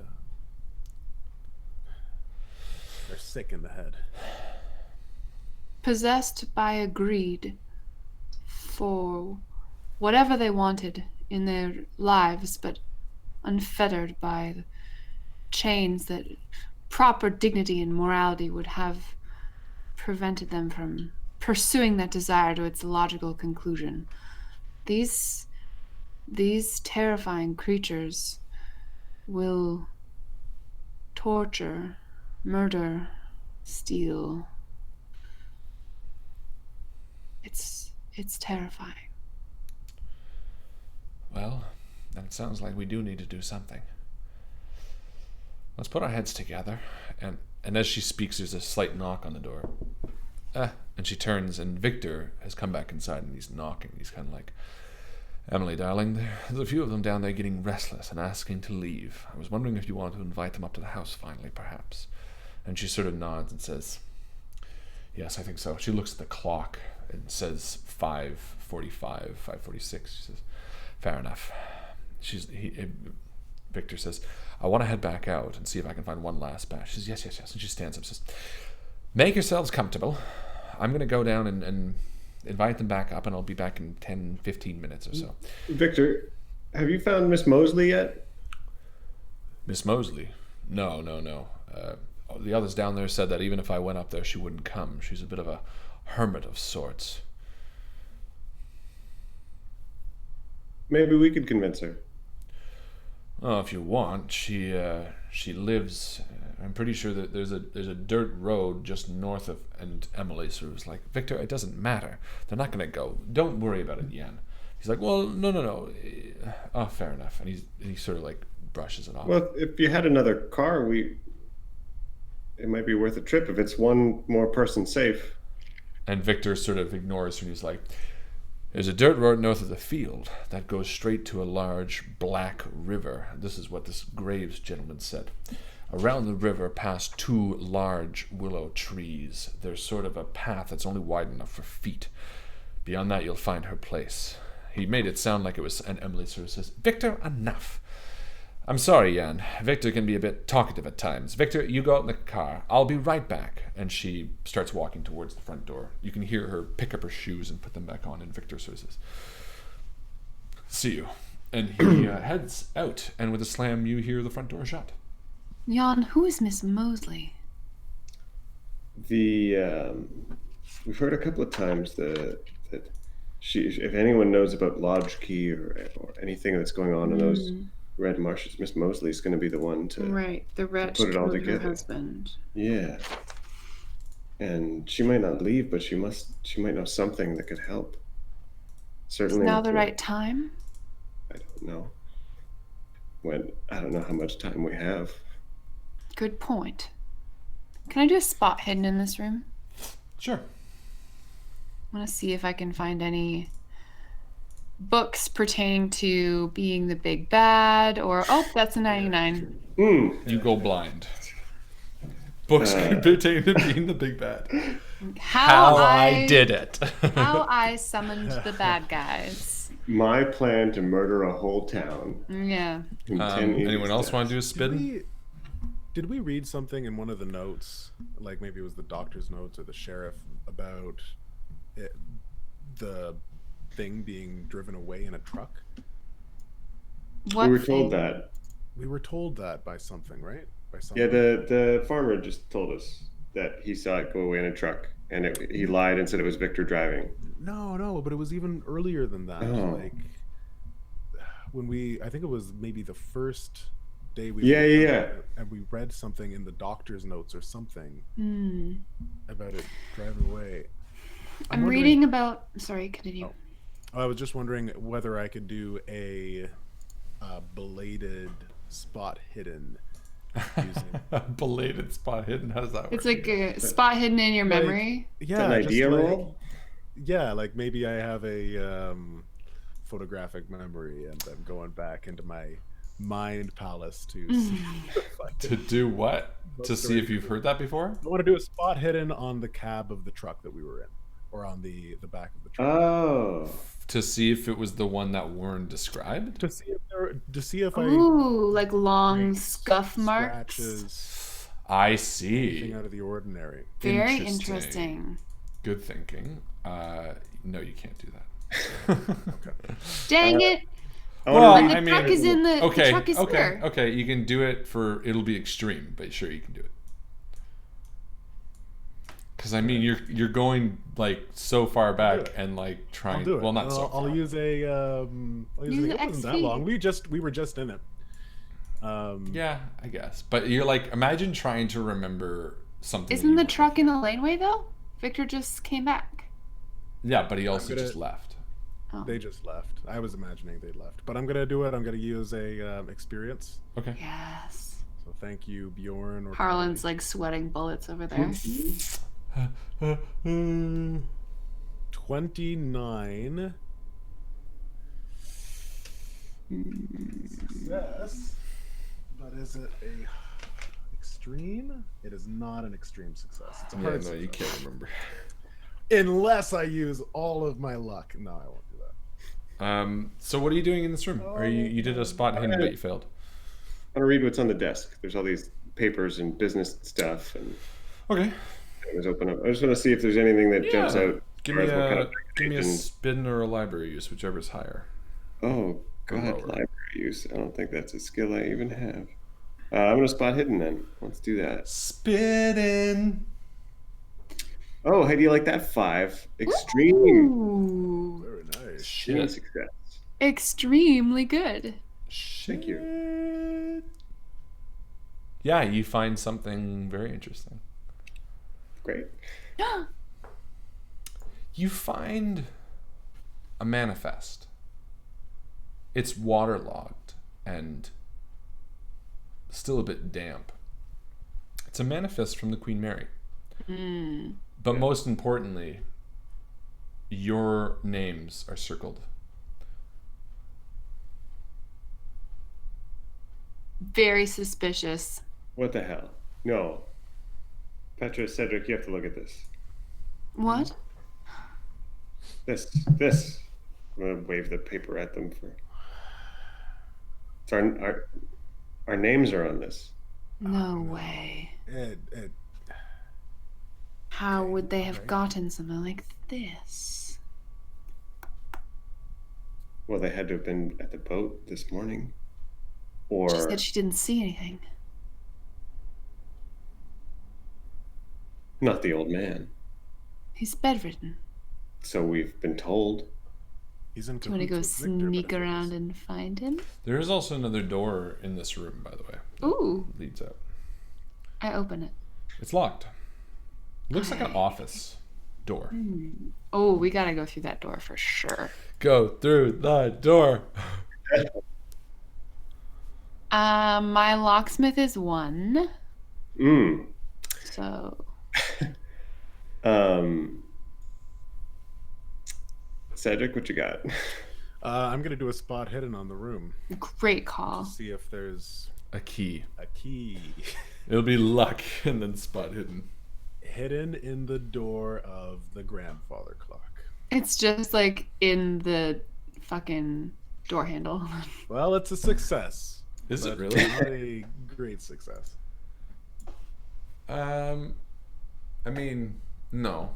There wouldn't really be a key. Easily noticeable in the entirety of the room.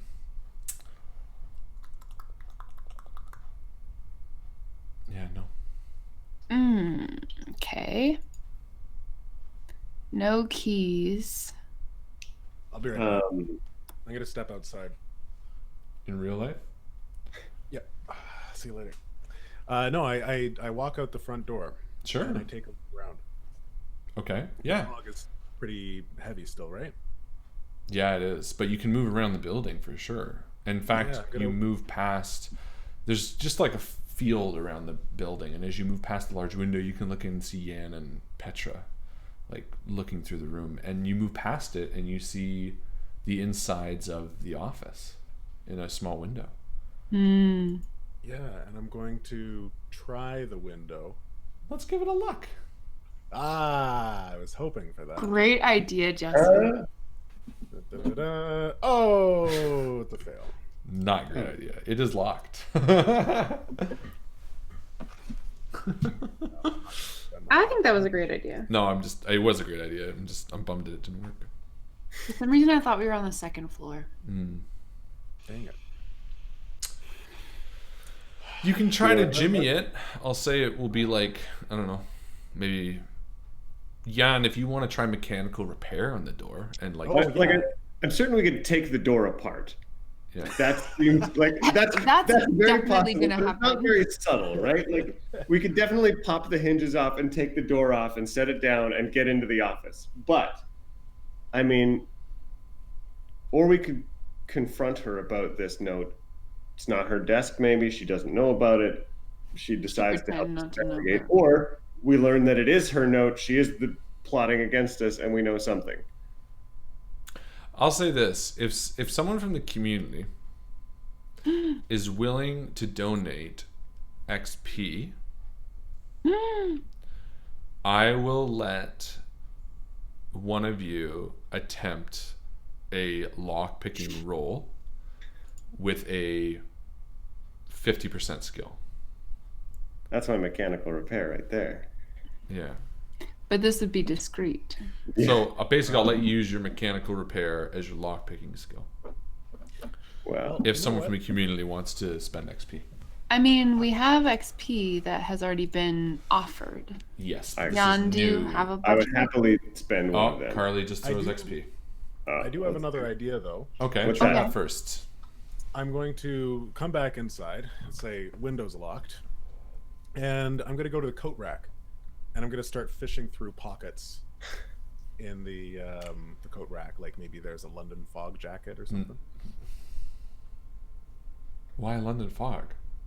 Because it's like a trench coat. Okay. Yeah. Are you looking for something? Are you looking for a key? Yeah. Okay, looking for perfect. keys I just that- wanted to make sure.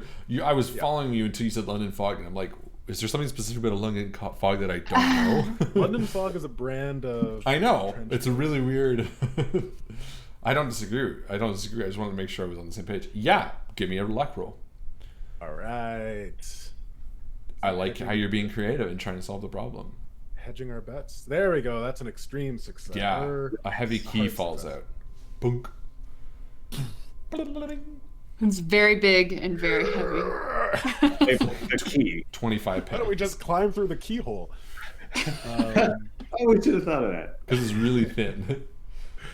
All right, and as I see Jan getting ready to take the door off, I say, "Hey, try this. Sure. Good find. Give that. Luck." Yeah, and with a click, the door swings open.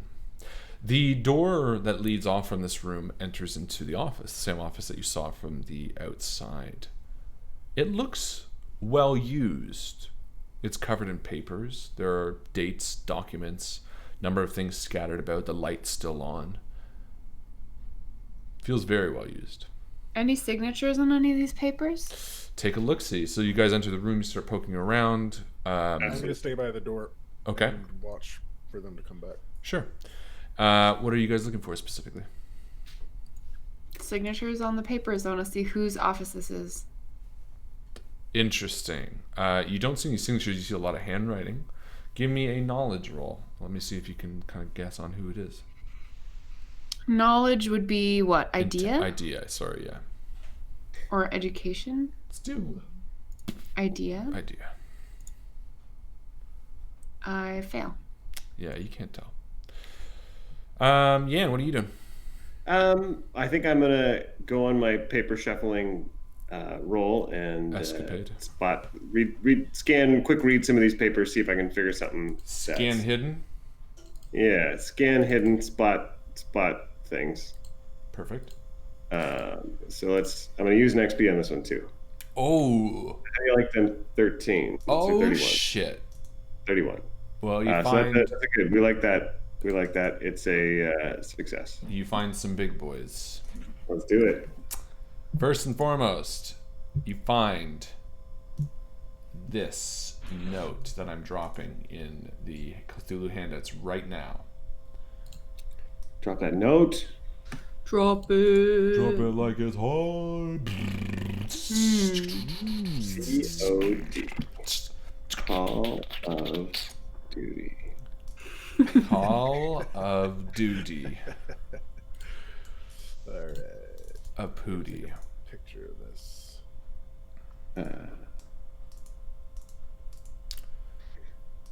And then you find something really interesting that catches your attention. Catches all your attention. In fact, you call it to Cedric. You're like, Cedric. And Petra, you come over as Yan, holds in his hand something that you've all seen in a dream. No. Can't be. On the small piece of old paper that you hold in your hands that was sort of tucked in an envelope are a bunch of jumbled letters typed out. Letters that were typed out by a typewriter that you saw in the basement of a house in your dream, the dream that you experienced with Anna. They sort of go on and on in sort of bizarre fashion, and I'm uploading a picture of them right now. that everyone can see. That's the typewriter with the crow? Correct. You can see that in the Cthulhu handouts. The black goat comes. However, written below it, there's something else written. Oh, the image is too big. It won't upload.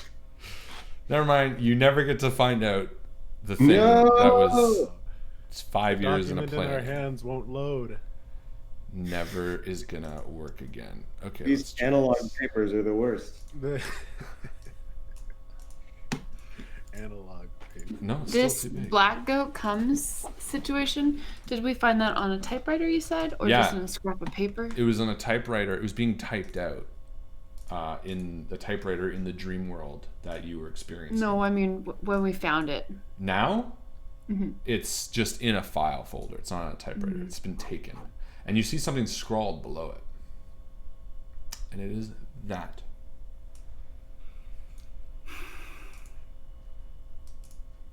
The Damn. Lodge Catacombs. Lodge key. Does the handwriting match the rest of the documents that are on the desk? No. Same person? In fact, the handwriting looks... It looks old. Much older. The entire document looks old.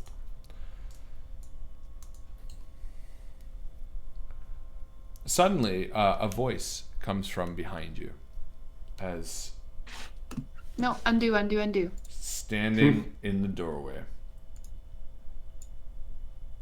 is Emily with a smile on her face. Nosy little fuckers, aren't you? She says casually. What kind of smile? Just a regular coy smile. She sort of folds her arms and leans on the doorway, almost dismissive to you, and looks towards the large ticking grandfather clock on the wall. What aren't you telling us, Emily? The second sacrifice. It's any second now. And I have to be honest, I just thought it'd be fun to watch a rich, stuck-up bitch like you turn into a mindless drone before my eyes. I didn't get to see the first change this morning, and I want to see that grin slide across your face, darling. And she looks again towards the clock in the room as you see it's seconds to 6 o'clock. She Pedra smiles. just launches herself across the room at her. Okay, perfect. Hands outstretched. And as you do, you make it about 5 steps before that same feeling you had on the Osiris hits all of you. Everyone roll sanity. Oh, I got one more XP left. I'm spending that one. Go for it. Yeah, You I saved it. also do. use that. Oh, did I use mine already? No, I don't think I did. Oh, You have I like that. two. Oh no, I only have the one. I only had the one. No, Okay. Bjorn gave you one. Carly gave you one. Ah, okay. And I will use it. Oof. Yes. 06. No, I failed. I am going insane. Oh no. Succeed. Who succeeded? Who failed? Extreme success. Extreme success? I failed. You failed, and Cedric? I succeed. You succeed. Success. Yan and Cedric, you stand there watching Petra launch herself towards Emily, and she stops. Both of you feel that same creaking you felt on the Osiris, like fingers up your spine into the back of your head, as if they're reaching in and stretching the skin over your skull. It's like a cracking. There's a whisper behind it, this sort of pressure that forces itself in your skull. But as it claws into your mind, you can feel yourself. You can hear your own voice saying, "It's okay, it's okay, this will pass, this will pass." And despite the thrum of it driving itself into your skull, and the desire that your body has to just sort of pass out, which it had the first time. You can feel yourself fight it. You can feel yourself fight the urge, especially you, Yan. It's almost as if the entire scene moves in slow motion. You see, for a moment, the office as it was. Petra's still frozen in her spot. But your brother stands in the corner. It's his voice that's whispering these obscenities, these whispers, these calls, these chants that are meant to drive you. But you realize he's not real. What do you say to him in that moment? I'm so sorry, but you're dead. I can't save you anymore, but you're not suffering anymore. Your words aren't real. You need to go.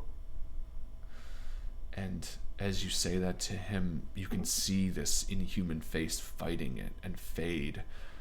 And again, you have your wits about you. Cedric, you feel the same, except your mother is in your face, screaming at you. Don't you smile, boy! Don't you smile! And you're staring at her face to face. But you realize it's a figment. What do you say? I let my smile drop. And I look straight into her eyes, something I was never able to do before. And I say, Mama, I love you, but I don't like you. And I turn around and walk away. And in that moment, you see her kind of, again, that face that isn't hers, sort of fade and fight and twitch. But Petra stands, unmoving. Emily sort of laughing, watching the hair fall in Petra's face. And Petra, in your mind, you're no longer in this room at all. You're standing over your father. His grin cut upon his face. He turns to you, smiling, and tells you to join him. He says, they're all worthless, honey. They're nothing. There's so much less than us out there. Help me. We can do it together. What do you say to him? She's a self-obsessed, inbred, low country bitch, Daddy.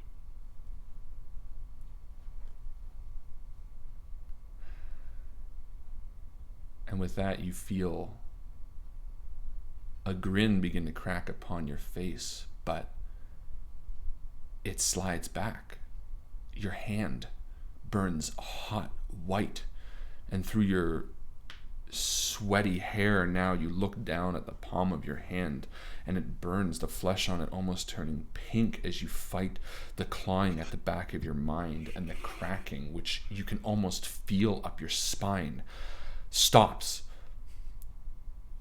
And you feel in control of yourself once again, and look back up to Emily, whose eyes grow tight, and she sort of sits up nervously. That's not supposed to happen. And she runs. I'm gonna kill you! She runs out of the room and skids Petra across the picks floor. up a fireplace poker. Yeah, perfect. So you grab a fireplace poker, and she's bolting out of the room. What are Yan and Cedric doing? Chasing after Petra and Emily. Perfect. Everyone give a dexterity roll.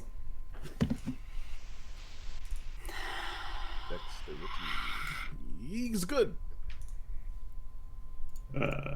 Fail, but 46. Oh yeah, you catch up on her. So yeah, she stumbles, and you actually tackle Emily as she makes it towards the door, Petra, and you're on top of her, and she's like, you should be fucking smiling right now. What is wrong with you? I hit her with the fireplace iron. Nice. In the face? In the torso. Yeah, give me a damage roll. Let's call it a 1d6. Okay. I want to crack a few ribs at least. Yeah, you got a coup de grace action going on here. 5. Perfect. Yeah. You fuck her up.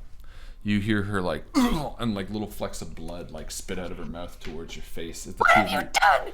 You dumb cunt! run up at her, and like, are you like helping her? Are you like pulling Petra off? Are you like kicking the woman as well? What's the story? Oh, I think just letting it play out at the moment. I don't want to get involved. Oh, jeez. Oh. Petra throws the fireplace poker aside and straddles her and puts her hands around the woman's neck and Nice. starts to throttle Emily. How did you find that manifest? And it's just What like, are you doing here? she's like just being choked, and like her fearful expression sort of fades. She's kind of like, and she kind of smiles as she looks past you at the ceiling above you.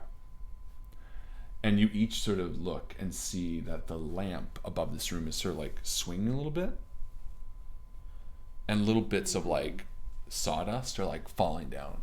She's like, Daddy!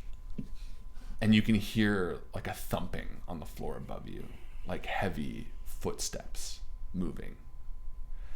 And she puts her own hands around yours and like kind of continues choking it. And she's like, you can kill me, but I'll just come back. Fucking bitch. She gets up. Jan, what do we do? Cedric? I think we gotta run. There's something happening upstairs though, right? Should we go upstairs or just Yeah, try we- to stop this like thing from happening? I mean, they're probably all killed already, but No, we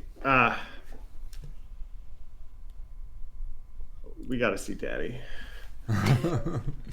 Well, as you stand I've got daddy issues though. as you stand up, and so there's sort of like the main hallway just outside this door, and the stairs are to the left, back door to the right, front door to the left as well, and you can hear the thumping of these heavy footsteps above you, bits of like plaster, as like Emily starts just laughing on the floor beneath you. Her, like, no blood is like running from her nose now, as like her cracked ribs are like causing her to cough up a bit of blood.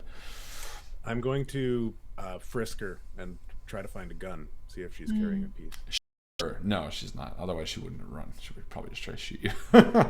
But good thinking. True. Fuck. Yeah, no, she. Actually, give me a spot hidden. I will do that. Yeah, it's like I'm frisking her, and then I get up and desperately looking around. Yeah. No, I meant on her. I mean, giving me like how. Ooh, extreme success. You Nicely done. you fucking lucky little boy. Yeah, you got something that I was not expecting you to get. Sweet. Here you I will go. take it. Handed. It's in the handed. She has that. Ooh. It's actually tattooed on her. Whoa. Yeah. I was looking for a weapon. Yeah. I rip off the tattoo. You found a throw it tramp at the- stamp. You rip a tattoo. it's like I need a gun. Ooh. And as you're doing That's that, actually nice. you Where'd you get that done? you hear something walking down the stairs. Heavy footsteps. You even hear Okay. the weight cracking as they're walking down. I think we should go. I don't think this is gonna be daddy let's sized. This get will be outta big, here. big boy. Okay, yeah, we got to get out of here. Yeah. Run, run, run, run. And you head out into the hallway to look to the front door just as it opens, and you see Victor standing there with a grin plastered on his face. Oh, you too. What kind of grin? A bad grin, a grinner grin. And he starts walking towards you, and he's like, I don't think I ever liked you. I punch him in the face. He doesn't, are you letting him get that close? What He's does he like have walking in down the hall, like he's like, coming towards you. I don't think he's not at you yet. Isn't there the back door? Oh, the window. And I There's run also, into the- there's a back door and there's a window. Yeah, I run into the office and gesture Jan and Petra inside. Yeah. And slam the door and lock it behind. Perfect. Got the key. Yeah, so you have the office done. Excellent. You hear movement on the outside. You hear the thumbing of like footsteps stop as they reach the main floor. I'm hoping I picked up that fire poker on the way. Yes. Oh, you yeah, grabbed definitely. The 2 fire pokers you got. Let's break a window and get the fuck out. Perfect. And you go to break the window just as everyone give me a dexterity roll. Oh, don't break the window. Just open it. I don't want to Okay, climb. that's a Open good the call. window just as We everyone can knock gives me a out all the dexterity roll. glass. No, let's open the window. Makes way more sense. I was picturing something completely different. It's heat of the moment. Cedric's right. Yeah. I failed my dexterity roll. Okay, give me a 1d4 damage. Oh boy.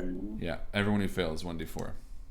Oh, through the broken glass shards of No, wood? this is a spray of wood flecks through as a shotgun blast fires through the door that you've just shut, and you can hear Emily maniacally laughing on the other side as she like reloads a double barrel shotgun. That bitch. Yeah, Hard she's success. fucking crazy. Yeah, so you just don't take any damage. So you two get hit with flecks of wood as you begin like climbing out through the window, I suppose. Yeah. I Perfect. feel like with 4 damage, Petra definitely got some buckshot in her. Definitely. You fall down and again out into like the fields. The clatter of shotgun fires again, and the door behind you swings open. You see them kind of enter the room as you guys enter out into the fields around. Yeah. Right into the cornfields. Perfect. It's all we got. Go into the long grass. Yeah, and you look towards them and you begin moving out. The tree line is like far on the other side of it, and you begin limping and making it like step by step. And as you do, you see large fires begin to ignite in the fields, like bonfires, like dispersed out every so often. Large enough to light the foggy night sky, and they begin climbing up high. From the back door, you hear a smashing and a thud. And as you turn, you see standing there a figure rise from the fields, a large, shirtless man with blood covering his torso. His face is inhuman, and he licks towards the sky, his tongue outstretched like a hungry animal. And he points at you with a large, heavy cleaver. And we're going to stop there for tonight. Yikes. Ladies and gentlemen, this was Call of Cthulhu episode 8, part 8. Spooky stuff. Ramped up there. Yeah, do you recognize that scene? What? Do you recognize that scene at the end? I mean, every horror movie ever? No, it's from your dream at the beginning of the game. What? No, it's not. Yeah, it the is. cornfield? Oh, Large no. fields, mounds of fire, a large figure, shirtless man with blood covering his torso. Stands up and licks towards the sky like an animal. Did we all have the same dream? Is that the same one? Yeah. I didn't have time to write down all of it. It's the exact same dream that happened. You know what?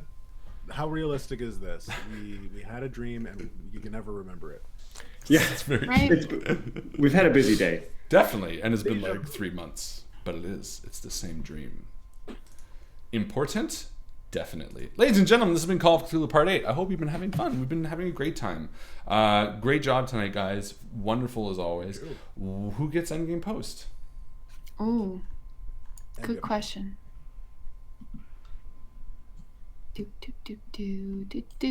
I don't know. Well, you guys were more... No, I guess we both were. I did not watch the Chat as much as you wanted to. Let's say... I did laugh my head off though at the Leslie Nielsen. I also was thinking Bjorn's gift that he posted with the key and the rock. That delighted me a lot. That's one I of was my watching favorite. that for like very long, way too Me long. too. I've been really wanting to watch That's Wrongfully Accused, I'm pretty sure. Yeah, it's Wrongfully Accused. It's one of my favorite Leslie Nielsen movies. It's like a spoof on The Fugitive. Oh, yeah. Fuck it, let's give it to Bjorn for a funny gift. Yeah. Well Yay! And also, he and Carly both posted the same Jurassic Park gif within like a millisecond of each other, which I thought was pretty funny. That's pretty hilarious. Well done, ladies and gentlemen. Thank you so much for hanging out with us. This is a blast as always. Hope you had a fun time tonight. Hopefully you're ready to ramp up to the end. We have 2 episodes left, which is crazy. You guys basically have all the pieces, save one, to solve this thing. So let's find out how that works. And it's gonna be fun. I'm really excited to see what happens and to see how it goes. Did I take sanity damage from that mental break? You didn't make me take damage. Oh yes, you definitely should have. My apologies. I think it's 1d6. Okay. But we'll do that tomorrow or next time. Or do it now, whatever you want. Random. Yeah, ladies and gentlemen, hope you have a wonderful night. I think that's it from us. Again, if you're in the area, come stop by Chronicle Brewery this Saturday night. Otherwise, we will see you next week. And then we told you last week that episode 10 was going to be on the 1st, but it's going to be the week after because we can't run on the 1st. So we're going to have a one-shot on the 1st, ramping up to the finale. Just a ramp up. So get ready. Ladies and gentlemen, hope you have a wonderful night. And as my buddy Justin always likes to say, have yourself a wonderful night. have yourself a wonderful night, guys. Bye.